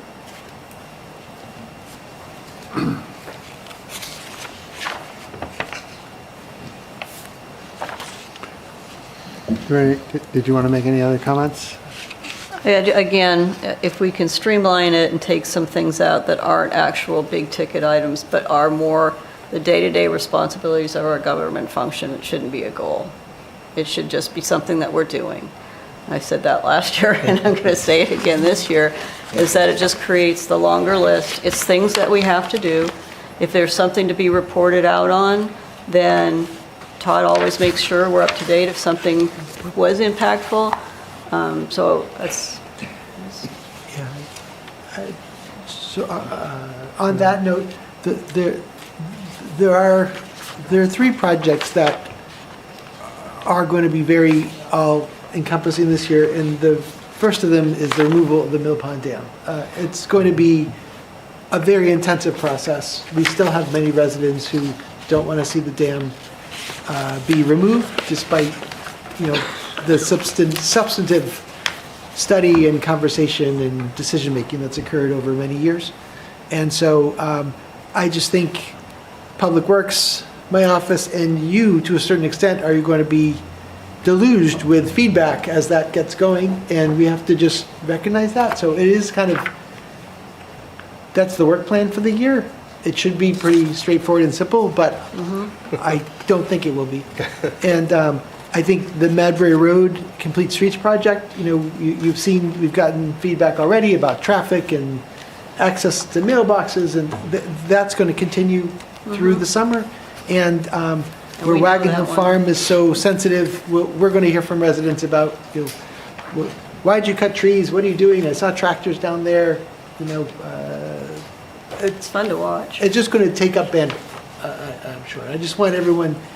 That's why the Yeah, nice to to have know this going in. information, or the nice to talk about, well, we're going to put another plan together on making sure we're safe on infectious disease outbreaks. I'm just saying, Yeah. that's just a part of it, of what you do every day if it comes up, but it's not, it doesn't need to be here. That's why I think some of the goals just don't need to be listed if it's just something we know we have to do. Yeah, we've got some big wins. Okay. That's my 2 cents. All right. Would anybody else like to make any comments about our goals? Further discussion? All right. Well, we'll take it up at the next time then. So we like to make progress on these. Will be For you to consider for your next meeting for further discussion. And then we can go from there. And if I've omitted things you want, just let us know. And if there's things there that need to go, we can talk about those more. You all go with that? All right, moving on then. A continued discussion of the priorities for future planning board amendments to the zoning ordinance. Thank you, Gail. Continued discussion of priorities for future planning board amendments to the zoning ordinance.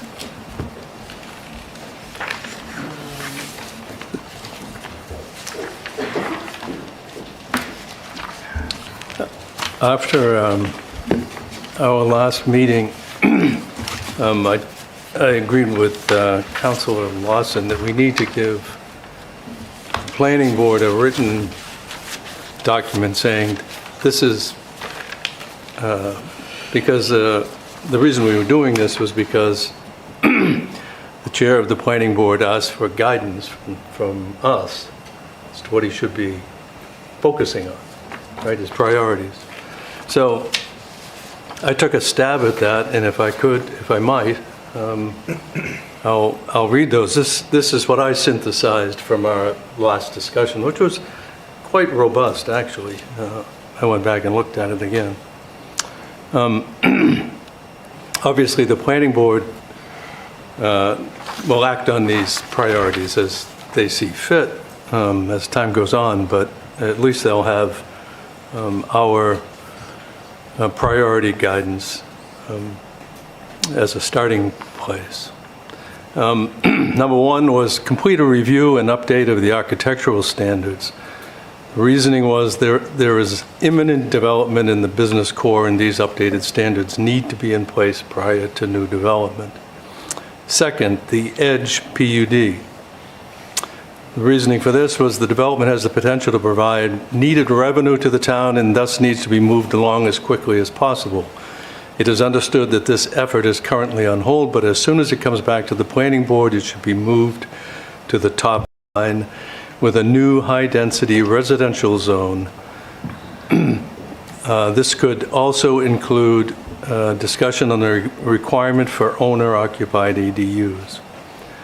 The reasoning, affordable housing, has been identified as a significant need in the community, fill in the areas serviced by town water and sewer.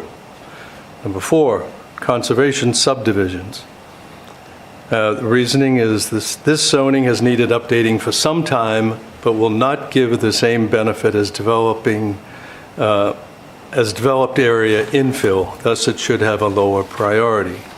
And number 5, the wetland and shoreland overlay zoning update. And the reasoning for that, being number 5, is that although this update was identified 2 years ago and has been worked on ever since, Durham currently has adequate, although somewhat confusing, wetland and shoreland ordinances that are in place while a careful rewrite takes place. Discuss. Anybody like to comment? I mean, this is your analysis of what we already talked about at the last meeting. Right. So I do remember that, and I would endorse that is an accurate description of what we talked about for our priorities. Does anybody see it differently than that? Councilor Welsh? Yeah, no, I agree with Councilor Ford. This is, and I think it makes a lot of sense. I would add one thing. I know the commercial zone thing is going to be a big deal. And I would just say, align with the new high-density residential zone in a way that is consistent with the master plan. So, you know, we're trying to cut this, kind of cut a very narrow line, I think, that we have between maintaining the town that a lot of people want and allowing for new development. And I think we've seen discussion about that tonight. We'll have discussion later, and I think it's something that we should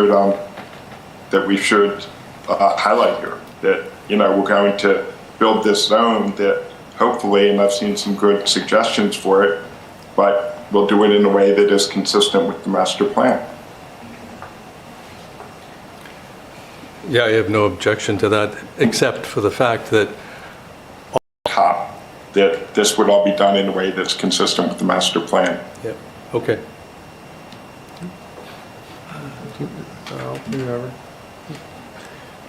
Councilor Friedrich? I guess then on that note, I think that numbers 4 and 5 should be switched because the wetland and shoreline, it's come much further in terms of, I guess, the amount of time and number of different eyes that have been sitting on it versus the conservation subdivisions. And I think that the conservation subdivisions have not, I'd have to go back and read the master plan again, but I feel like there's less, that perspective was really coming from what was learned at the housing task force, but hasn't necessarily gone to those other committees yet. Like the conservation committee has not looked at, you know, conservation subdivisions at all yet. So I think that both in line with the master plan and what the work has already been done, it makes sense to swap those two. I can't, I'm fading quickly, guys, I'm sorry. So I don't agree with that, mostly because the conservation subdivision, as it's written, requires an awful lot of land to do any building. And when we talk about housing and trying to create some opportunities for single-family homes, isn't all going to go into infill. We just don't have that much. And we need all of those varieties of increase in housing. And our thoughts are to create a conservation subdivision that does have an awful lot of land committed as open space with more density of the housing community. Smaller lots means more affordability because our lot costs are so high. And the ability to have that actually in some sort of suggested format is not months away. So on that whole list, the concept I think is good, housing's important, and it's not an extremely technical conversation compared to what you're dealing with the shoreline and wetland overlays. And we talked about when we first did the workforce overlay, what about single-family homes, home ownership? That was brought up at the town council back then. So that would be my reasoning for leaving it where it's at. Yeah, I like the order that Councilor Ford put them in the first place, and I agree also that the opportunity is there with conservation subdivisions to potentially encourage some more development. Nothing additional is going to come out of the wetland shoreline in terms of development, and I think we've been talking about the need for more development, so I think that would inherently. It seems like we were talking about a broad number of potential issues last time, and this is a good general recap, but I'm just wondering whether or not for the planning board's perspective, if this sort of raises more questions or gives them a general direction but not enough specificity in terms of what is the master plan may need to be updated again in the future, near future, it's 10 plus years old now. do we want to explore what's possible in terms of densifying some development, but also when you're looking at the whole core areas, I think the core areas were kind of laid out in the master plan, so if you want to look at the bounds again, you're kind of maybe going to stray against the master plan. So I'm not sure that that should be the imprint or the fence around it that has to be exactly as it's there. If you want to explore these issues and weigh them in public sessions, town council's obviously going to have a say on it at the end, but at least you could maybe get some exploration out there initially from the planning board.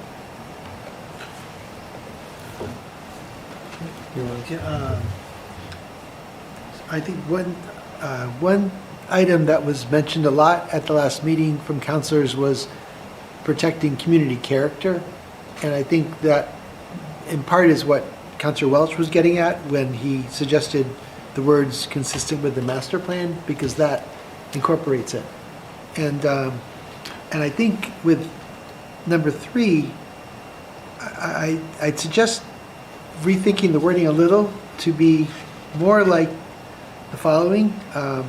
So commercial cores and adjacent should have the boundaries reviewed and updated to better align with the desire to create higher density residential downtown, or a higher density residential downtown, consistent with the master plan.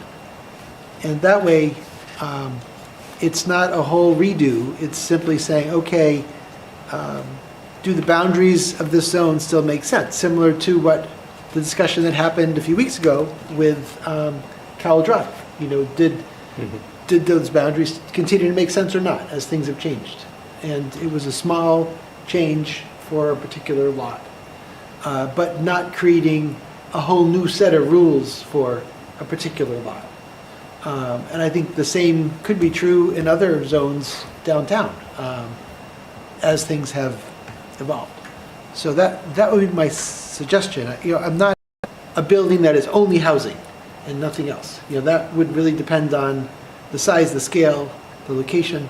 And as we talk about higher density residential, I think it's that consistent with the master plan is important, because if we allow larger lots to be broken existing ethos of that neighborhood, and if all of a sudden you're going to allow substantially more development right next door, so let's say you have a single-family home next door on a larger lot within a confined neighborhood, and one of the goals or one of the ideas has been to allow 4 units there. And I think a fair question is that consistent with the master plan? It may may not.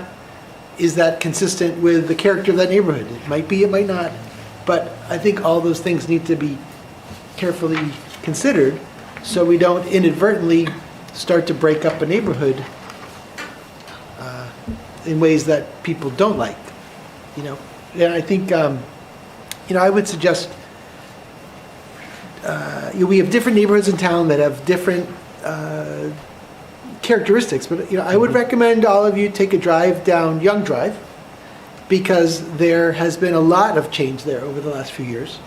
And that's an example where we have duplexes and new construction that's been kind of pigeonholed in, and see if you like the look and feel of that, and see if you feel that would be what you'd want in your neighborhood or in neighborhood X, Y, or Z. And if that's what you want, great. We can zone for it. If not, then make sure the zoning mandates sort of an orderly development that's consistent with the character. So should we add to your suggestion while maintaining the character of the neighborhoods? Good. Thank you. I appreciate the wording as well, because I think similarly my concern is about, I think with all of these zoning initiatives, there's a way to achieve that in keeping with the neighborhood character, and it will have a lot to do with thinking carefully about setbacks and impervious surface requirements and things like that, and buffering effects, and breaking up masses. And I think that what I would hate to see is, in any part of town that people felt like this is what they love about Durham, is this, like, the reason that they chose this as their home or continue to stay here. And so I think that language really identifies that and will differentiate, because aligning things to the master plan is a little tricky. It's such a large document, but keeping the neighborhood character does that well. So thank you. Jeff Berlin. I forgot. I'm sorry. I blanked on your last name for a moment. I'm really sorry, Jeff. So Mr. Berlin had raised, I thought, a fair point earlier in the meeting in that we do in Durham have a situation that's unlike most other towns, which is that we host the state's public university with 12,000 undergraduates, plus graduate students. And over many decades, the university grew at a rate much faster than the town, and that caused the undergraduate population to be unable to be housed on campus and to move in increasing numbers out into Durham neighborhoods. And that historically had significant impacts for those residential neighborhoods. College students tend to live on very different schedules. They are constantly changing. They're not necessarily imbued in and part and parcel of the neighborhood because they tend to be very itinerant in nature. They come and go every year. And you can end up with a great neighbor who's a college student or a really problematic one. And a host of rules and regulations in Durham were created to try to mitigate that unintended impact of young adults who are in college living next door. Experiencing freedom for the first time, experiencing living by themselves for the first time, and experiencing being part of community for the first time without their parents managing them. And by saying this, I'm not in any way demeaning college students. These were us, all of us, when we were 18 to 21 years old. This is what we were. And so I think Mr. Berlin raises a point that UNH is now in a phase of contraction, so there are going to be fewer college students. Durham, 10 years ago, dramatically expanded off-campus housing, which really took a lot of the pressure off of neighborhoods, and we started to see houses in neighborhoods that were, many of which problematic, converting back to traditional non-student owner-occupied use, which was viewed as very positive. Problems within neighborhoods. So I think we're on the right track, and we have more flexibility than we did 10 years ago to make these kind of innovative changes with the goal of increasing housing stock for working adults, really, without the fear we had, or yet we have residents who have experienced what it's like to live next to a non-owner occupied structure. Long memories. Yep, they have long memories, and they are fearful. And that's what's driving requests for owner occupation of an ADU or the principal use, one or the other. Because we also know that as long as the owner's living there, they have a stake in the game. They want to make sure their quality of life is good. So they're going to be clear on rules, they're going to be present, they're going to deal with problematic behavior right away. And so I think that's part of what we're dealing with. But this issue of college students creeps into all the conversation downtown, and I think in deference to something Mr. Berlin said, we have to be careful not to let that old paradigm handcuff us to inaction for fear that maybe, possibly, this new structure will be inhabited by college students, because increasingly it won't be. And even if it is downtown, the accommodations those students were living in then become available for non-students, and that helps to fulfill our broadening housing goal. So I don't want to discount the fear and worry of college students living in neighborhoods. It is what it is, but I think the worry has lessened to a certain degree. Since you mentioned that, I just wanted to bring up that I think that the owner-occupied portion, part of it may be that discussion, but the second part of that is also about land value and who benefits. And so one thing to keep in mind as we are looking at all of these zoning changes is that if the zoning amendments fundamentally alter the value of the land because of the density that you can build on it, then that may create a situation where, you know, in a neighborhood, all of a sudden that parcel of land now increases significantly in value because of this greater density. And because of the way that our property tax structure works. And so it's something to be mindful of because, you know, who may benefit in that situation? Well, all it takes is one property in that neighborhood to suddenly sell for a much higher price to a developer who's going to redevelop it as 4 or 8 units. And that then impacts the value of the assessments for everyone in places where owner occupancy, and we've, you know, other towns like Exeter have adopted owner occupancy requirements for conversions from a single unit to multi-unit. There are strategies that exist that are out there that may be worth looking at, but certainly as the council considers any of these changes, we need to be mindful of the tax implications this will have on existing residents. Because all it takes is one property in the neighborhood, you know, to sell at that price because a developer is going to come in and redevelop it as 4 units or 8 units.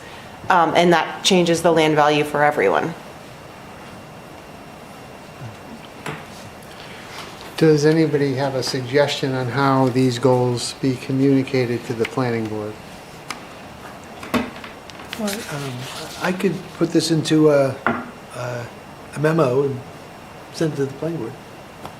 If you're comfortable with that. Sounds good to me. That sounds good. Yeah. All right. All right. Is there any further discussion on Do we need this to item? vote on it No.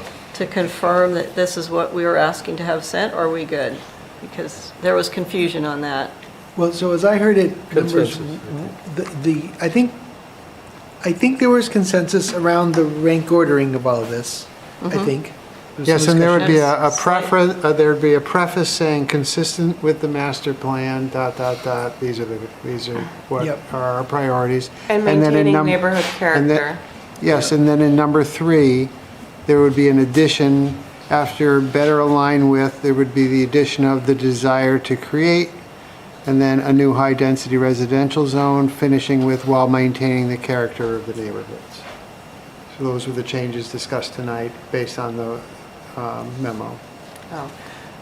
For me, I think that the neighborhood character, I'd like to see that similar to the others as an overarching goal. I mean, I think when we talk about the conservation subdivisions and so forth, I think that people are expecting the same thing.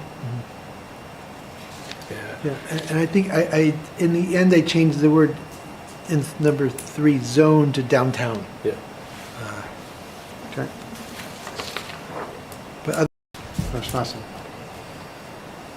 Thank you. I think clarification with regards to what Administrator Selig was referring to is good, but downtown is an improper description. We have zones, want us playing with these new zones, these new boundaries. So if you could lay that out, you know, does it include, you know, all the commercial core zones or just select zones within the commercial core? So we're talking PO, I mean, yeah. Churchill. If it's Coe's Corner and Churchill Churchill. and Courthouse and PO and the CBs, that's then that's the everything. commercial core. If you don't want to include all of those, then you need to let us know which ones we're actually looking at. So I'd recommend we say change out downtown for commercial core. We say commercial core. Because Yes. I'd recommend agree. it in all the Right. commercial core. For Yep. sure. Yeah. I agree. Yes, I agree. While you're doing it. Yeah. No. I mean, which might include like Coe's Corner, for example, but I think it's warranted there. There's a lot of land there. Yes. In the goals I submitted, I mentioned that I think in terms of that downtown adjacent, I mean, in my mind, a natural place to focus right now, re-examining zoning, is where we currently have student housing that is underutilized.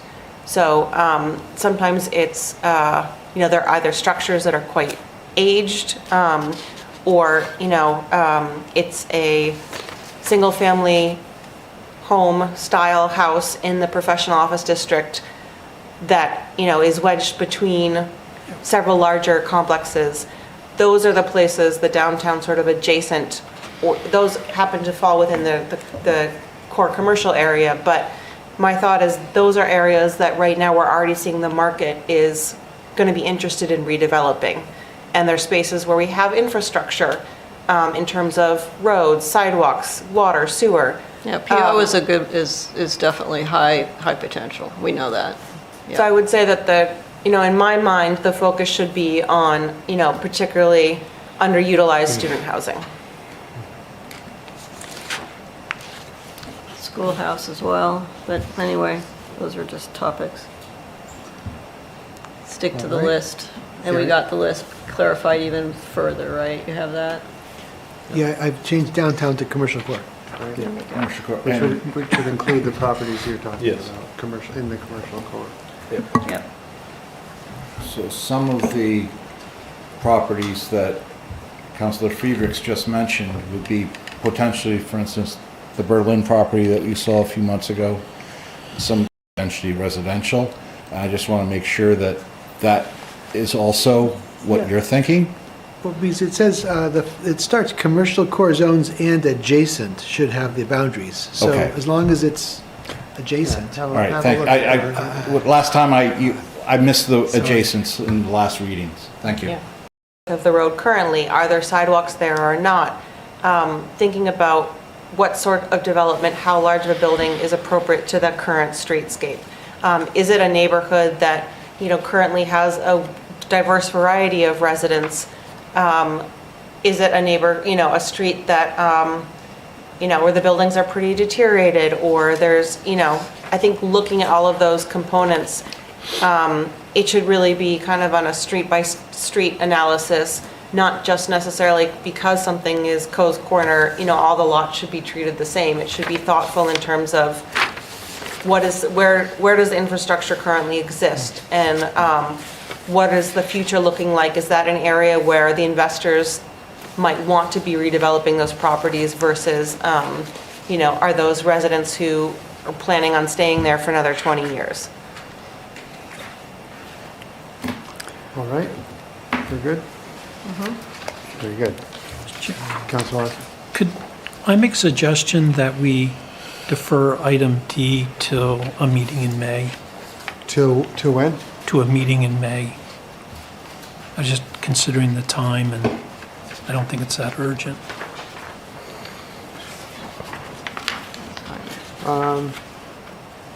Yes. Since you're one of the principal. Yeah, in May, we may have more shifting that needs to go around. Okay. All right, and given Councilor Voigt's news to the council, I think that makes sense. So we will postpone the discussion on 12D and move on to the roundtable. You still don't have to look at that hat. Would anybody like to lead off on the roundtable? I'm happy to lead off. Okay, Might as well. please. Thank you. Yep, so the Land Stewardship Subcommittee met on Wednesday, April 8th, 2026. Lots was discussed. Wendy Moreau from Wagon Hill came and spoke about the dog waste situation. There's a lot of education coming forth, a lot more public input about the dog waste issue, and Wendy's been working really hard on Professor Elizabeth Burkowski's crew from the UNH Capstone crew that came in, talking about Spruce Hole Bog. I didn't know how vast and exciting the Spruce Hole Bog was for conservation folks and people who are interested in the natural wildlife of Durham. So a lot of great information there. A lot Doe Farm and figuring out the kiosk signs moving forward, updating those and making sure that they have relevant information, that they're updated, that they're in good condition. Be moving forward with a graphics group in order to look at the information signs and the printing of those.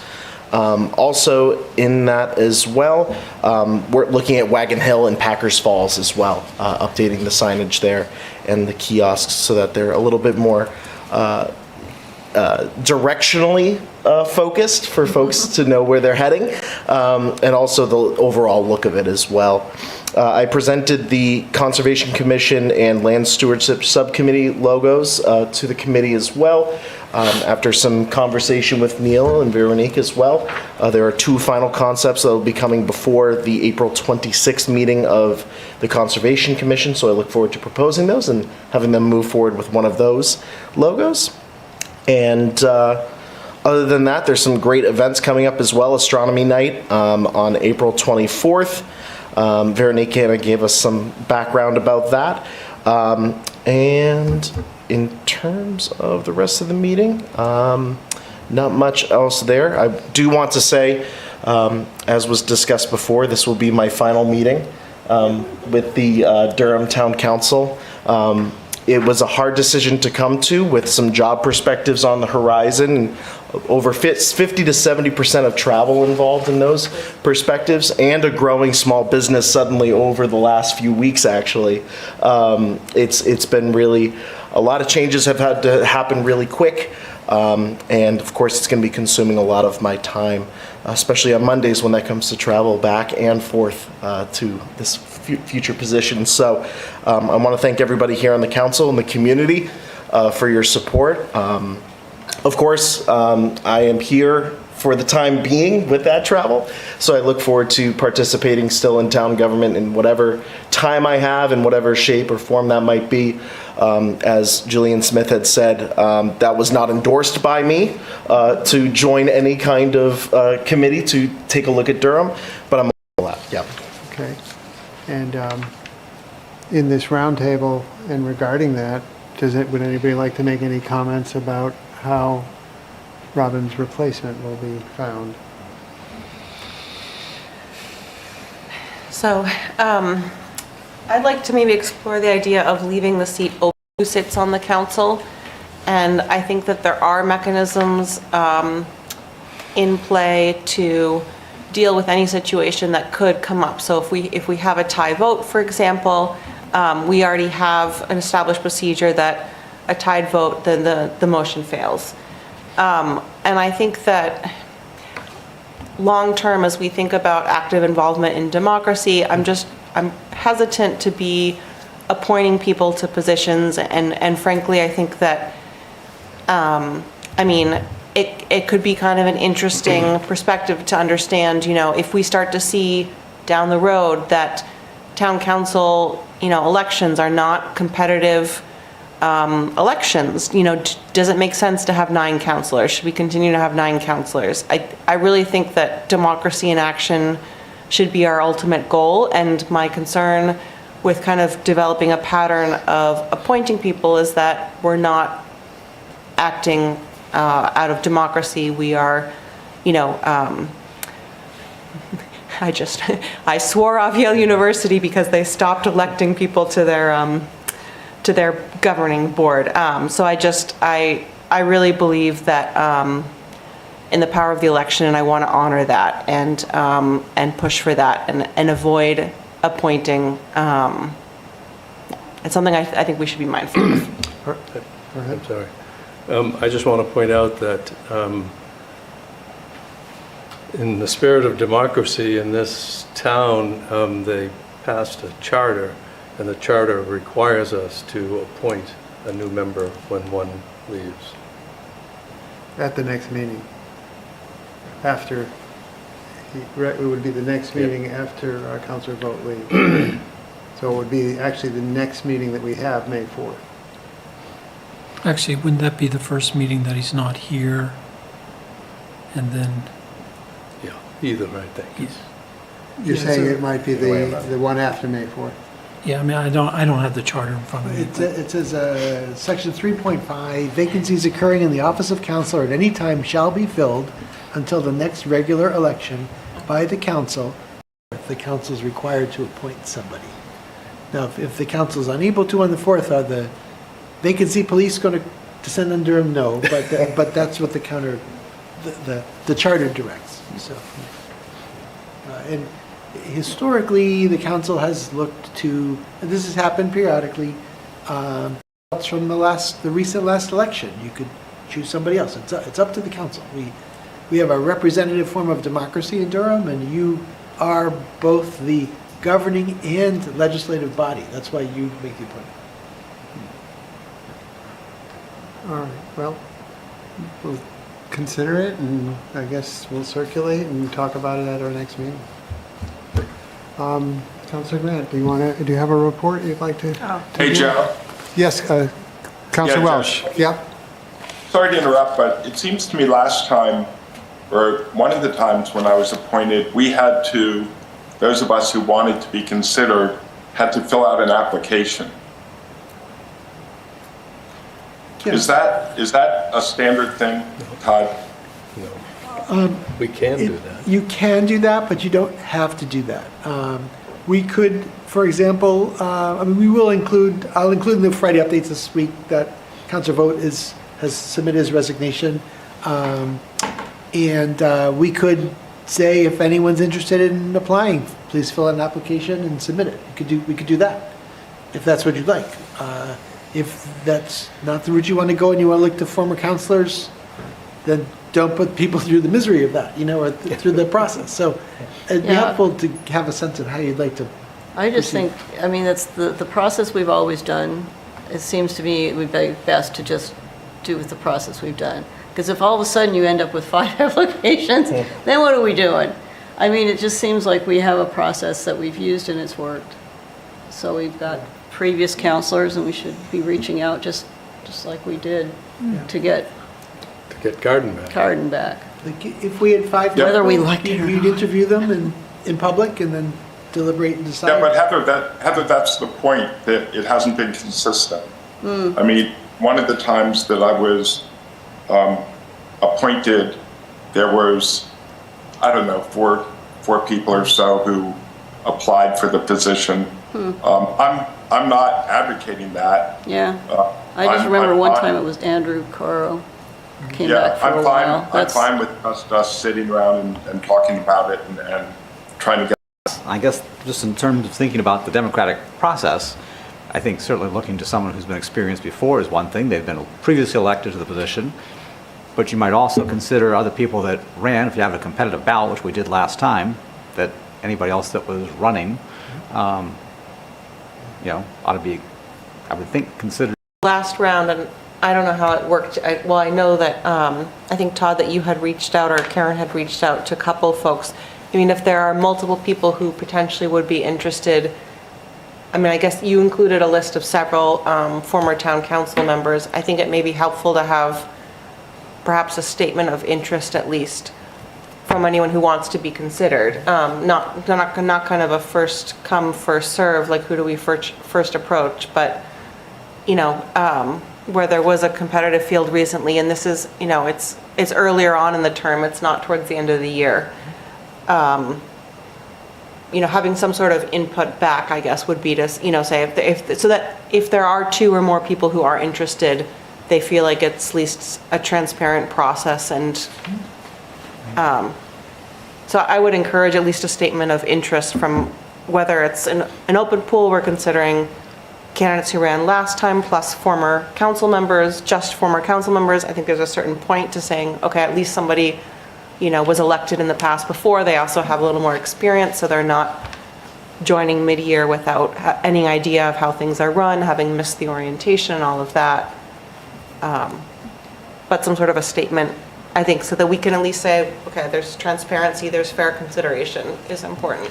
Yeah, we could do that. And when we've gone out, we've put in the Friday updates. And when there's been time, we've also posted it on our bulletin boards, put it on social media. So hopefully to get as many people as possible so they know. We can do that. All right. Councilor Grant? Sorry. Okay, so planning board met on 4/8, and there were really 2 main topics. One was 31 Main Street, which is the old Orion building. Torrington came in wanting to, they have a proposal for changing one of the offices, which is a single-family home on that property, that was supposed to be business. Nothing, they've worked very hard to try and market it for business, and the zoning board as a 5-bed. Well, our zoning has changed, and our requirements are that they be 2-bedroom apartments. So there was some discussion on that. They're going to come forward with a public hearing. Somehow doing this is either think that it would have seen a lot of foot traffic or any type of business. I think the only thing we've had in there for any length of time on that portion of the street was the State Farm office. Nowhere to park. There's nowhere to park. You're not getting a lot of, I mean, it's not going to be a clothes shop. It's not going to be, I don't know. Anyway, so, that's in the works. And then, of course, was the review of the architectural regs. We've made it to page 21 of 37 pages from what I'm seeing. And most of the dialogue at the meeting was really trying to not say specifically pitched roofs, really trying to do that, but to create it where we're saying what we need designs that limits, the effective height. So I think that we're still, I'm not sure if we finalized it. Michael was going to do some rewrites when we finish. So, but I think that one of the suggestions, just as an example, is with buildings taller than 3 stories, architectural techniques shall be employed to reduce the sense of height and mass. These techniques shall include prominent eave lines, pitched roofs, setbacks, or other design features to accomplish the desired effect. So what we've seen through the dialogue that we were having on the planning board is it said pitched roofs and setbacks all the way through without having some sort of a creative way that we could have proposals come in that would do what we want, which was to reduce the sense of height and mass, and what comes forward on that. So not just create the design in, a couple of sentences in there. So that's sort of where we are on it. Do you think I got that right? I think the only subtlety, just for fill-in, was with regard to the Orion property, was they were looking at, I think the way it was left, they could come back with an either-or choice of either doing 1 4-bedroom unit, so there'd be 1 kitchen, one unit with 4 bedrooms, or 2 2-bedroom units.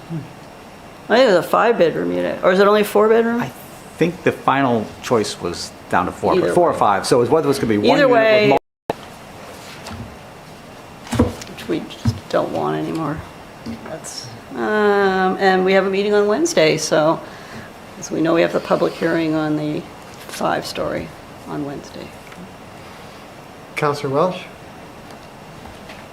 Yes, we had my first meeting of the memorandum of understanding from the Army Corps of Engineers. And in that, there's a lot of mitigation for historical reasons. So people were quite interested in the mitigation that we have to do and what the role would be of the commission in that mitigation. And that's, there'll be further discussion on that. There was also some discussion about signs. We're trying to make signs for every house in the historical district. And an interesting thing is that we can't always find out who built the house. So, you'll have the Davis house and the Miller house or whatever. You have all these houses, but it's possible we will name the wrong person in a couple of them. So more work has to be done on that. And that's pretty much it. Thank you. Councillor Lawson? So we are into our second week of data collection on parking use. We haven't needed any additional volunteers. I've been able to fill in where it's necessary. This week I'll start entering the data, and I'll start working on the algorithms to summarize it in ways that will be meaningful. The Ag Committee met last week. Teresa Walker will be the chair again. She does a tremendous job. They're very busy, as always. The capstone presentation from UNH was postponed to their availability, but they're looking at the impact on agriculture as a result of the proposed wetland and shoreland ordinance, and they're doing that with a GIS system. They've started their planning for their 13th annual Farm Day, which will be August 15th. They're going to focus, based on feedback, they're going to focus really on a lot of hands-on participation type of things. And it will be hosted primarily at the LaRoche Farm, but there'll also be other venues where special things are set up. The farmers market will be this year at the M&T Bank. I don't have the starting date for that, I apologize. And the community gardens open up on the 25th. And the last thing is they're discussing and working, they're starting the discussion on their agriculture means to the town of Durham and its residents. The Energy Committee met the week before. Matthias Dean Carpenter will be the chair for a short period of time. He is unlikely to be able to continue in that position after the summer. His Energy Committee is not a statutory committee, and so I have the resolutions, the council resolutions establishing it, and I'm planning to present something to the council to give them really flexibility in terms of how they want to structure in terms of chairs, vice chairs, other positions. And we did not have a presentation on CPACER. But for anybody that's interested, there's an online workshop on this Thursday called Myth Busting for New Hampshire Municipalities. And Karen, I think, sent a link to everybody back on 4.8 if you're interested in that. And then just a couple comments on public comments. I just do want folks to know, in case you weren't with us, that we actually, with the dam, had a number of different scenarios evaluated, including their rough order of magnitude cost. We looked at taking no action, repairing it, stabilizing it, redesigning, and dam removal. You'll note, though, that some of those options wouldn't bring the dam up to the standards that the New Hampshire Dam Bureau wants. But we did carefully look at those and then decided which ones we should focus on. So we did that. And then there was a comment which was that zoning shouldn't be punitive. And I honestly can think of a couple of situations where sometimes zoning and our decisions seemed punitive. But I just want to remind everybody, including the council, that at least in my time of being involved in Durham on economic development, on the planning board here, we had 22 large projects in the town, in the commercial districts, that added $402 million of assessed value. So pretty to facilitate those, but even though we have some really maybe disappointing examples that people can point to, we've, with our zoning, have had at least 22 successes that I can quantify, and again, $400 million of taxable development. But yet, I totally understand. Two things real quickly. Tomorrow night is one of the semi-annual PEAS noise compatibility committees. I don't expect anything particularly key happening there, but if anybody has any feedback, let me know. The other thing, I did circulate today a document that's from the Government Finance Officers Association called Rethinking Budgeting, but really the interesting part that I really wanted to share was the first several pages where they're really talking about public engagement. And I thought it was really interesting, worth reading. So hopefully if you have some time before the next meeting to take a read of that. Okay. The Conservation Commission has not met since our last time. The subcommittee that's doing the next rewrite of the WSOD did meet. Unfortunately, I wasn't there, but I'm sure they're still plugging along. The Conservation Commission meets a week from tonight in the council chambers, and the subcommittee will meet 2 days later on Wednesday. The Department of Parks and Rec will be meeting next Tuesday. Then they need to elect their chair and vice chair. We've not met since our last meeting here at the council. And we're also still looking for a regular member and 3 alternates to that committee, Department of Parks and Rec. Reminder that the Councilor Vogt had mentioned the astronomy night at Wagon Hill Farm is part of Discover Durham Trails, and on this Friday, April 24th, I think it's 7:30 p.m. is what you said? Yes. And the Bio Blitz at the Oyster River Forest on Saturday, May 16th. We are expecting that report on the rink at their next Parks and Rec meeting on Tuesday. Similarly, the Tri-Region Economic Development stakeholders will be meeting also on Tuesday via Zoom, and have not met since the last town council meeting. The Durham Business Association did meet on April 8th, which sounds like a program that perhaps members of the Durham Business Association may end up coordinating their efforts with, which would probably be more productive for, maybe more productive for both groups. The Economic Development District Strategy meeting, 6 through 2030. And the last thing I'll mention is that there is a proposed Epping Waste Transfer Station being talked about on Epping Road in Exeter that the press is reporting that it may affect the quality of the the Lamprey River, which directly affects Durham. There's a New Hampshire DES is holding a hearing at the American Legion Hall, 232 Calif Highway, which is Route 125 in Epping, on Tuesday, April 28th at 5:30 p.m. Attendees can either be in person or remote. Public comments in writing to the New Hampshire DES by 4 p.m. on Tuesday, May 12th, 2026.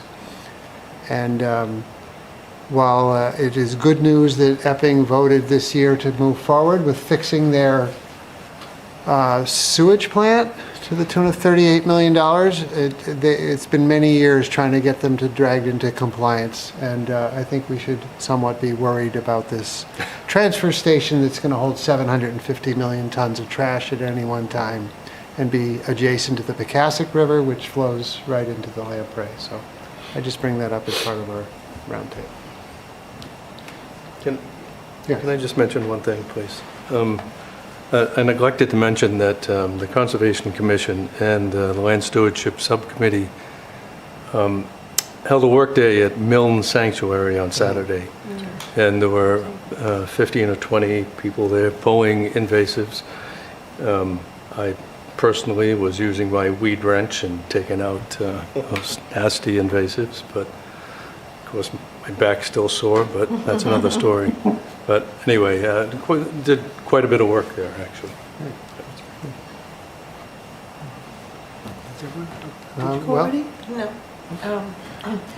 So I just wanted to highlight for anyone who received a yellow light bulb last summer, courtesy of the town of Durham, that we will have a presentation at the planning board on May 13th. I'm not exactly sure which order, but the meeting starts at 7 p.m. from a UNH recording.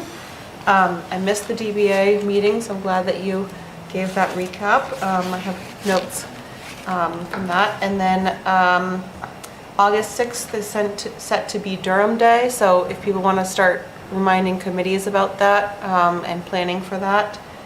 And I think we are actively vetting prospective renters for the new apartment at the farmhouse at Wagon Hill Farm. And Public Works believes that the site can be made available as of May 1st. And we have a potential tenant who may be interested in moving in on that date. So that's positive news at a market rate. It looks like the tenant might also be interested in some caretaker duties as well. So we'll see how that plays out. Some positive news, as you remember, during the budget process, we created a new classification of 24-hour parking downtown at 66 Main Street and on Dennison Road. We just went live with the second half of the year's permit sales, and approximately 30% of the existing permit holders renewed during a brief renewal window, after which the remaining permits were released for the general sale, and they sold out in roughly 10 minutes. So there is high demand. That might indicate that price wasn't high enough. But I knew that was coming from you. The sales generated about $52,000 in revenue for July through December. And so the positive news is that now in total revenues have reached $134,000, which exceeded our original estimate of $122,000. So that's positive news in terms of bringing in some additional revenue. Todd, And did yep. those spots just fill up 66 Main Street? Because we haven't seen many cars parked in the permit spots up on Dennison. It's both 66 Main Street and Dennison. So it may be that individuals are purchasing those permits and not using them all the time. I don't know. But it's one for one. We're not overselling the spots. We're guaranteeing folks the spot if they need it. Is that the staging area, though, up on Dennison? Or are there Beside it. That's the Next kiosk area, so. So just to keep you updated on that. But just a congratulations to Durham Police for an excellent execution of this concept. They've done a really good job with it. Also, in terms of the Mill Pond Dam, we officially heard from NOAA this past Tuesday that we will not be receiving the remaining. We had submitted an additional grant round, a third round for additional funds, and there's no word on that. I'm not holding my breath, but we tried with respect to that. In terms of Memorial Day, met this afternoon with Rachel Gazowski and Lee Alexander, who are the principal planners for Memorial Day, and we're trying to think of ways to generate more interest in that event, particularly kids, to educate about the importance of Memorial Day.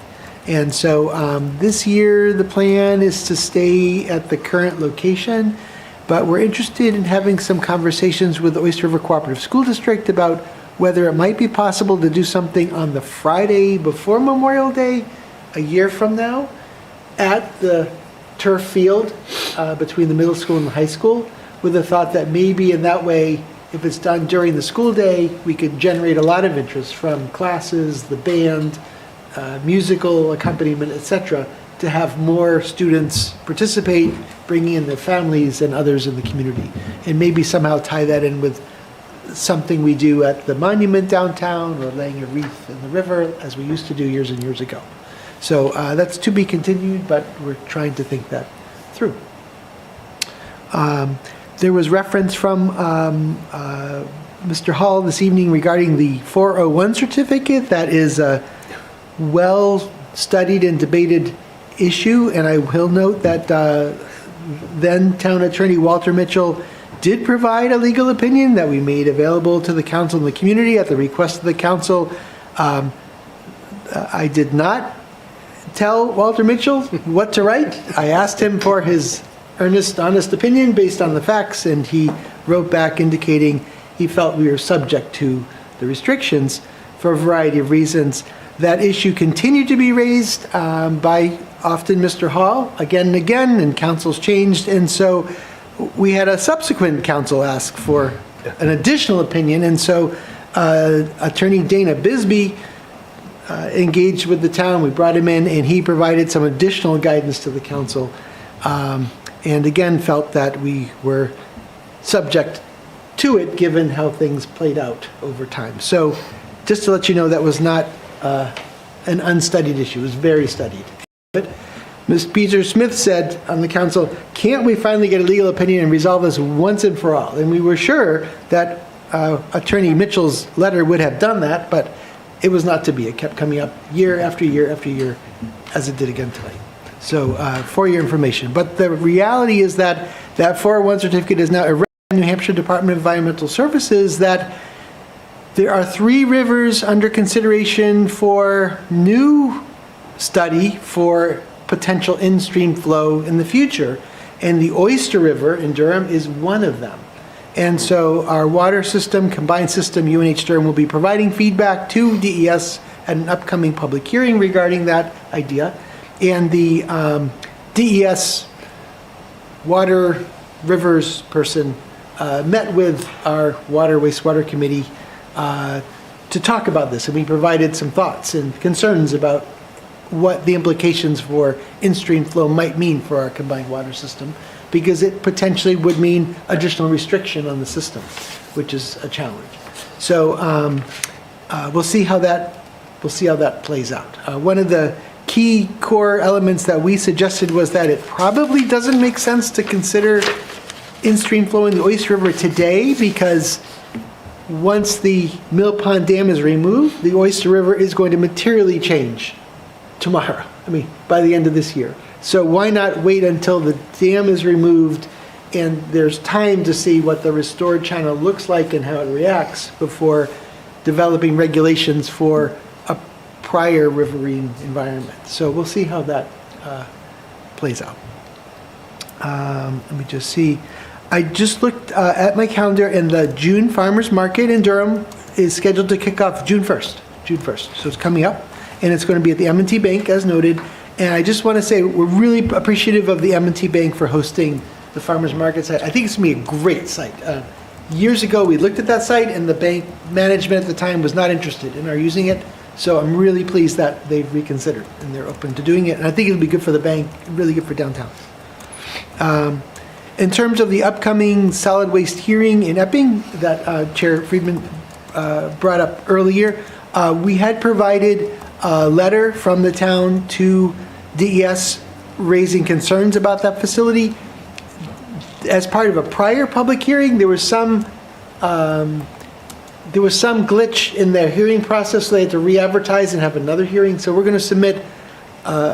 Councilor Welsh, it's on discussion of the recommendation to add back design standards. Do you want to lead this discussion? I'd like a motion to extend the meeting by 15 minutes. What do you, 10:45? I'll second that. Just be safe. Every time we've done that, we've gone to it. Yeah. Councilor Grant, you want to vote on that?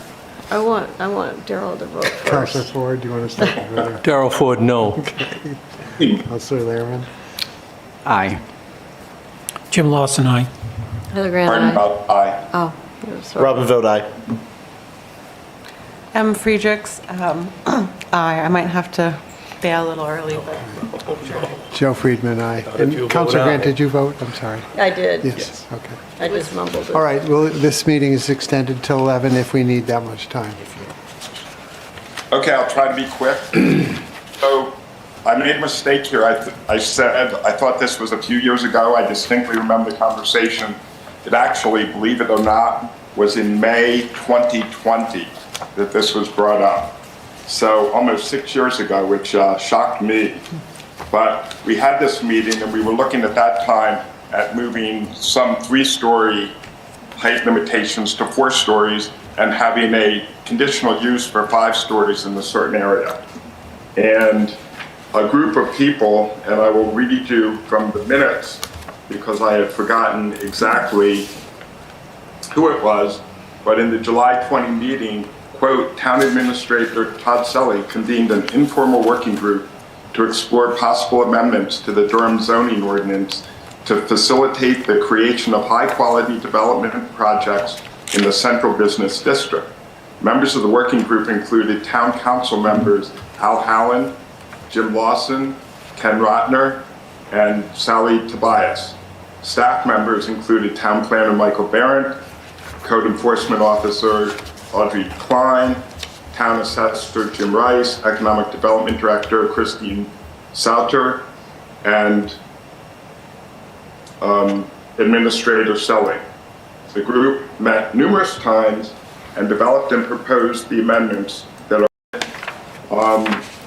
It was sent back to the planning board. Planning board made some changes, actually made it a little bit more rigorous, and it was brought back in May of 2021 for a vote of the council, and the council voted unanimously 9-0. But in spirit, they shouldn't have been removed because a lot of work went into them to develop it. We're moving to 5 stories by right I imagine we are, and I endorse the idea of moving to 5 stories by right in certain parts of town. And I think if we are moving to 5 stories, that this ordinance should be reinstated. So you've all read it. You can see that basically what it requires is setbacks on the 5th story of a building. If it's facing the street, it's 10 feet. If it's facing a public street, 20 feet. If it faces Main Street, and in some conditions, it's 25 feet. So I would recommend that we endorse that and send it on to the planning committee. And I understand that the planning committee is looking at 5 stories by right on Wednesday night. Can I make, just since I was a party to the crime, prior to doing the zoning, there was a working group that was having discussions with UNH about 66 Main Street. And this working group had an opportunity to engage with several developers that had ideas for 66 Main Street. And I certainly came to the realization that this area of downtown could be best served with a 5-story building. And that's because of the proximity to UNH, because of Huddleston Hall, because of Holloway Commons, and it just was an area where it would work. But most importantly, it had very large parcels of land, both our land and land owned by the bank. But the dilemma is the tension in the master plan with doing that 5 stories versus what the master plan said, both in terms of vision and very specific things. So there was tension there, and so we really had to think about, like, how do we mitigate it? I mean, how can we use the master plan for guidance, but move in this direction? And so, from my standpoint, we had approach of 3 things. We had design standards. There was making the 5th floor conditional use, and then there was alternate rep to the planning board. And so the planning board was very busy, but I mean, this was looked at over a 6-month period. Now, not every single meeting, but they came to the conclusion that the 5 stories would be contemplating 5th story by right, which I agree with, but I really think that without having a setback, I think that we're just too far away from the guidance provided by the master plan. And it's really kind of like role reversal here. Normally it's the planning board that wants to stick to the master plan, and town councils that go, no, we want bigger and better, and but I think having the setbacks at this point is a good idea from a master plan standpoint, and crafting the idea of these setbacks.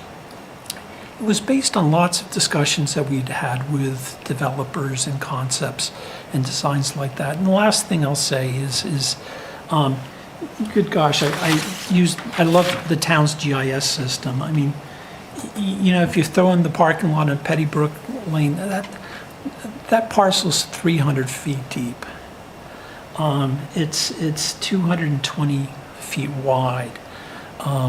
The last thing I'm worried about is losing the valuation of the square footage in that setback. And I just can't think of any other ways to align the master plan and having 5 stories there. And I think, you know, we no longer have the protection of the conditional use.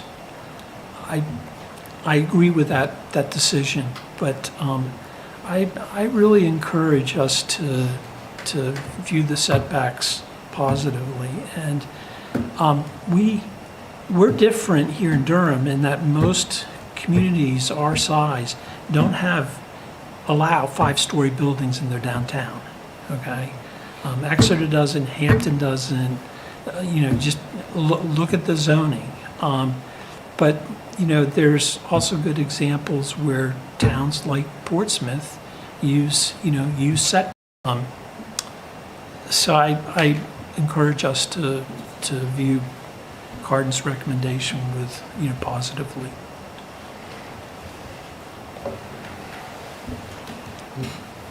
Just to point out a few things.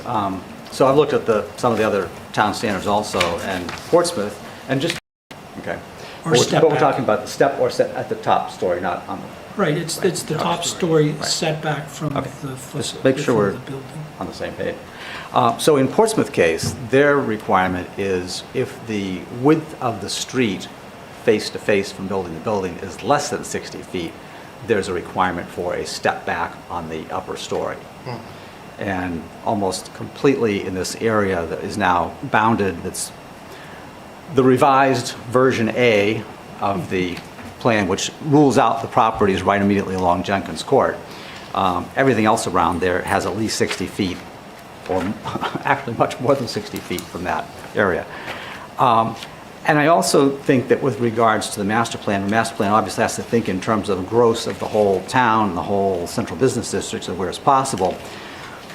But previously, when this was zoned for 3 and we were talking about 4, it was the entire CB1 that was under discussion for having the conditional use, and if it was granted, then having the step back or setback on the upper store.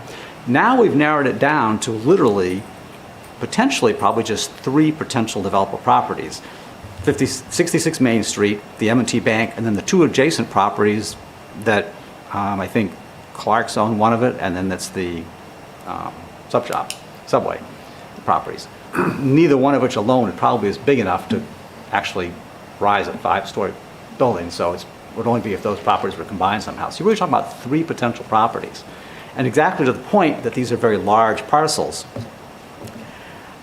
I would suggest that as an alternative to the fact in this particular area, and you could just make it conditional upon the 5 stories, rather than talking about stepping back the upper story at 5, think about whether or not you actually want the face of the building at the street lot line, or do you actually want it maybe set back a little bit? So all the UNH buildings that are so tall and so big are not right up against the street at all. So they're already at a distance, so you're not feeling imposed upon like the concerns that some people seem to have that you're gonna look straight up at 5 stories and be overwhelmed. There's plenty of land there, photographs from all the different angles, and sort of studied it. I understand and have heard numerous times the arguments about the human scale and why that's an issue. And I would just sort of repeat again that my take on it from the readings that I've had, some of the stuff that Mr. Rasmussen had distributed previously, or setbacks, 25 feet where any side of the building faces an adjacent lot not separated by a street. So the Jenkins Court, for example, would be that applying to 66 Main Street. When you walk down Jenkins Court, I have the photos, if anybody wants I can plug them in, you can look at them. But imagine walking down Jenkins Court, you can't see over the tops of those buildings because the street is so narrow, you can't see anything that's beyond that, other than you might see the very tippy top of the building sticking up above the existing buildings. So I think that's kind of a moot point with that. And depending upon how you interpret at least 10 feet where any side of the building faces a public street, I'm not sure how you'll count the skinny triangle-shaped parking, lot number 57 on the Pettybrook side. Does 66 Main Street MT then a public street on that side also, or not? It does, visibly, because they're so high. If that's the case, then you're going to have a setback from that of 10 feet, 25 feet from the Jenkins Court side, and 20 feet from the front side. And if you look, and I'm not privy to any of these discussions, so I'm not revealing anything that hasn't been openly discussed, about potentially a hotel going in on 66 Main Street. Most hotels tend to be long rectangular buildings. You get the rooms, a double-loaded corridor. If you have a 60-foot wide hotel and you take 25 feet off of the top story one way and you take 10 feet off one end and 20 feet off the other end, you don't have much of a fifth story left, and certainly not wide enough to have a double-loaded corridor with 2 sets of rooms on either side. So you're really, if the whole goal here was to create a 5-story building, allowing enough density, enough square footage in a footprint, and enough economy in terms of this footprint to make it an economically viable project, you may actually be effectively diminishing a large part of it because a very large percentage of that upper floor will become unusable unless you over-exaggerate the dimensions of the building, which has another economic factor involved because now you're getting away from a double-loaded corridor. And whether it's apartments or a hotel, that's kind of the typical scenario of double-loaded corridors. I've just outlined a shape of 2 buildings on that lot with 175 foot by 60 foot wide, which would get you about a 90-room hotel. And I put the red lines where potentially the setbacks would be. So I want to make some additional points. First, setback for a story that's over 35 feet, depending on where it is relative to the street. So they have a more complex way of calculating it. The second point that I wanted to make is when we were looking at this originally, it's not what the perspective is in Jenkins Court. It's the perspective of when you're looking at that area and you're set back 200 feet, 200 feet, maybe towards Libby's. So it's not a question of how it looked from Jenkins Court. It's the question is, how does it look on the streetscape going down the town where you have lower buildings, and then did you want this massive building overshadowing it?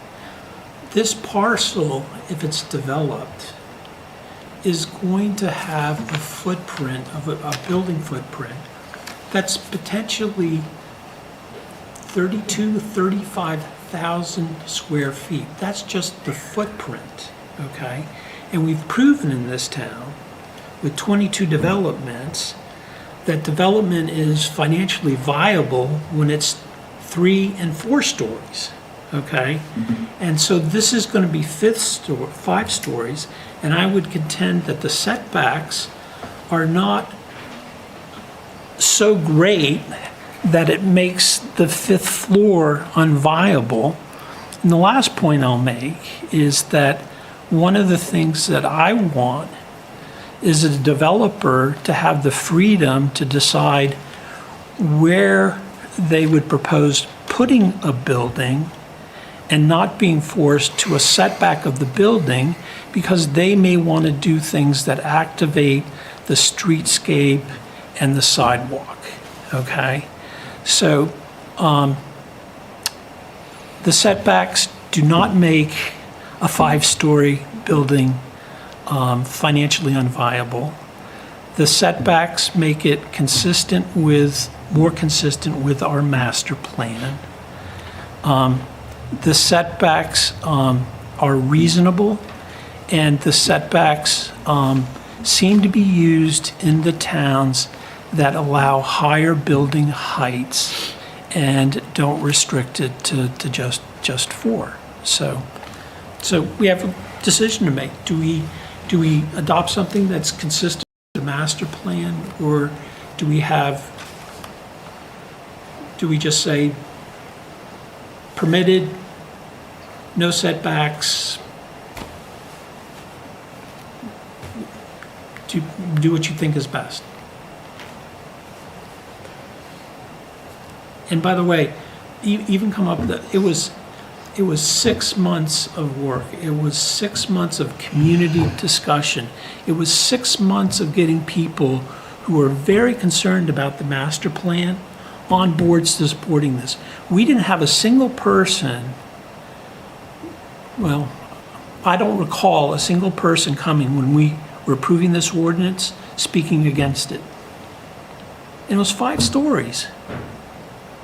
Because we did the work, we listened to people, and we came up with something that made 5 stories work and was very considerate of the master plan and the vision. And if we keep stomping all over the master plan, then it's what I said when I was running. If we if we continue to trample on the master plan, then we're going to lose community trust. And we have some big things that we need to do where we need community trust. So that was a discussion from, how many years ago was that then? Did you say that was done? 6 years ago. 6 years ago. 2020. So right now we have some developers looking at like 66. If we showed them this, would they say, yeah, this is great, this is doable? Yes. I mean, do we know that for a fact? Yeah, you know what? I just want to know, because that's really, a good example of the lot that's going to be, next to the M&T. We need to understand if that's true, because we said it was affordable 6 years ago. What's affordable today is completely different than what's affordable 6 years ago. So I just would like to have more feedback than just something that we came up with 6 years ago.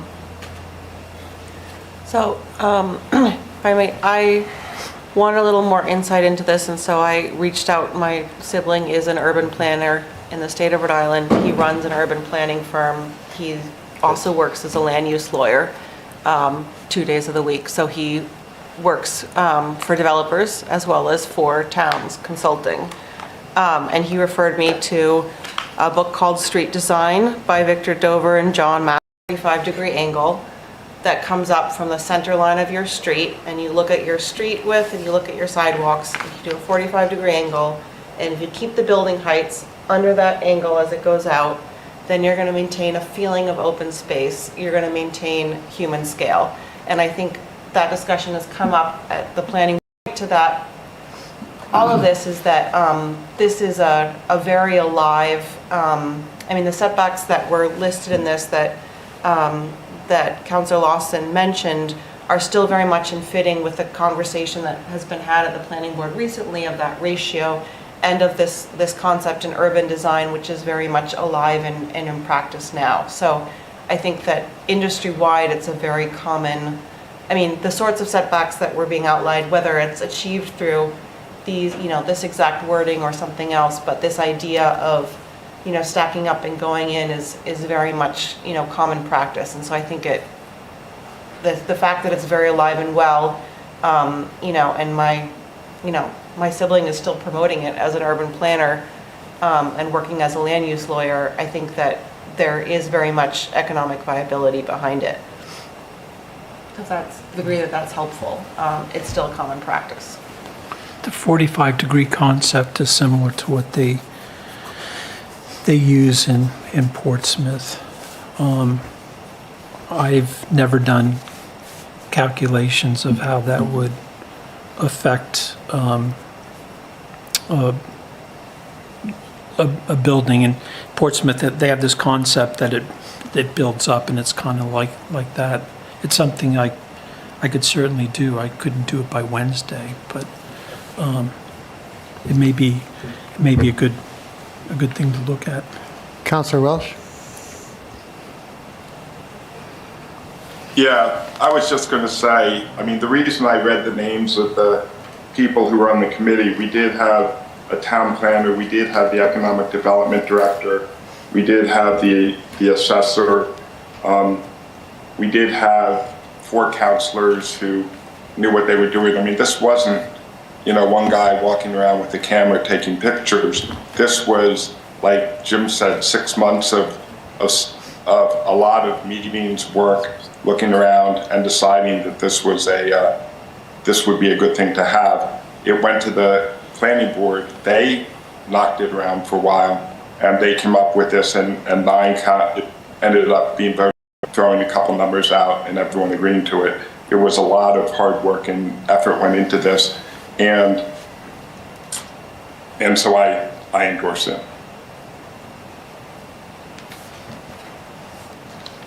So the concern is that when you look at, Michael's analysis of 3 sides,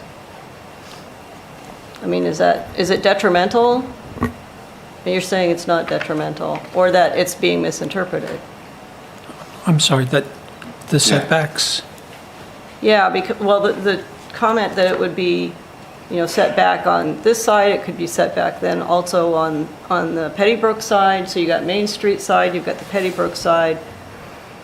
Yeah, the idea was always that the sensitivity was more on the Main Street side, and that Pettybrook, even though we're making investments in it, it wasn't the same concern. So is that something that maybe does need to be modified? What's that? The Pettybrook side is only 10 feet. If you look at the Jenkins Court side of it, and there's 0 setbacks. The only thing, if you're at that level now, there's the upper floor of the building, the back side of the building that is adjacent to 66 Main Street is, I believe, apartments. Because there's a whole row of windows that are on that side of the building. It is, it's apartments. So if you have 0 setback and you put it up against that wall, you just like wiped out the view from those things completely. And regardless then of whether, even if it goes back 20 feet, for them, for the abutter, looking up, they're going to have a hard time on the floor looking up out the window to see whether they step back at the 5th floor level or not. I don't see that. I think because my main point of this, I guess, is that when the original ordinance was passed and all the discussion that Councilor Welch was just talking about, the discussion was around the entire CB1 area, which has lots of different variables and lots of different adjacencies. And now it's been narrowed down to a very small segment of CB1, and I'm just suggesting that perhaps all of those requirements don't need to apply in an area where you have very large lots, lots of opportunity for placement, not to mention the fact that the town happens to own 66 Main Street and can probably assert a great deal of control over what's placed where and how as part of any transaction. I just do that. That are unforeseen now and are going to then wind up with a delay if you have to go back and change it, as opposed to having a little bit of faith that at the dimensions available for the lots, you're not likely to be creating big shadows on the street when there's nothing on the other side of the street all around that area, basically. Only to this area. Fifth 5-story was only allowed at 66 Main, M&T Bank, the Pettybrook parking lot, and it was basically west of Jenkins Court. And with zoning, I am more concerned about the master plan than abutters looking out their apartment windows. That would have to be addressed with building setbacks, and I don't recall what they are in the central district. So four stories here is going to be basically a 4-story building is going to be about, if you maximize the site, okay? And a developer may decide, no, I don't want to maximize it because I'm trying to create something. That was one of the things that Elliott was, always doing. But if you wanted to maximize the site, you can't use every square foot. You're going to probably be at 75, 80%. So you're talking about 35,000 square feet times 4 4-story building, 140,000 square feet. And then you're getting 75% of the 5th floor. And when we were talking back in this time with developers, we were mainly talking about 4 stories. But that's why we wanted this group to come together to start looking at it.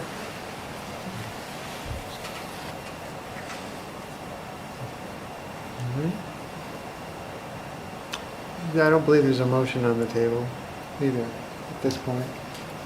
It's not on the floor either. Gordon, did you want to make a motion? It's in there. Sure. Yeah, provided it's adjusted motion in the communication, if you were interested in moving forward. I move that the Durham Town Council hereby endorses the recommendation of Councilor Cardin Welsh to add back design standards for allowing a 5th story in portions of the CB1 zoning district. Is there a second? Second. Okay. Planning board. It's a recommendation, yes. So, Councilor Ford, you want to start the vote? No.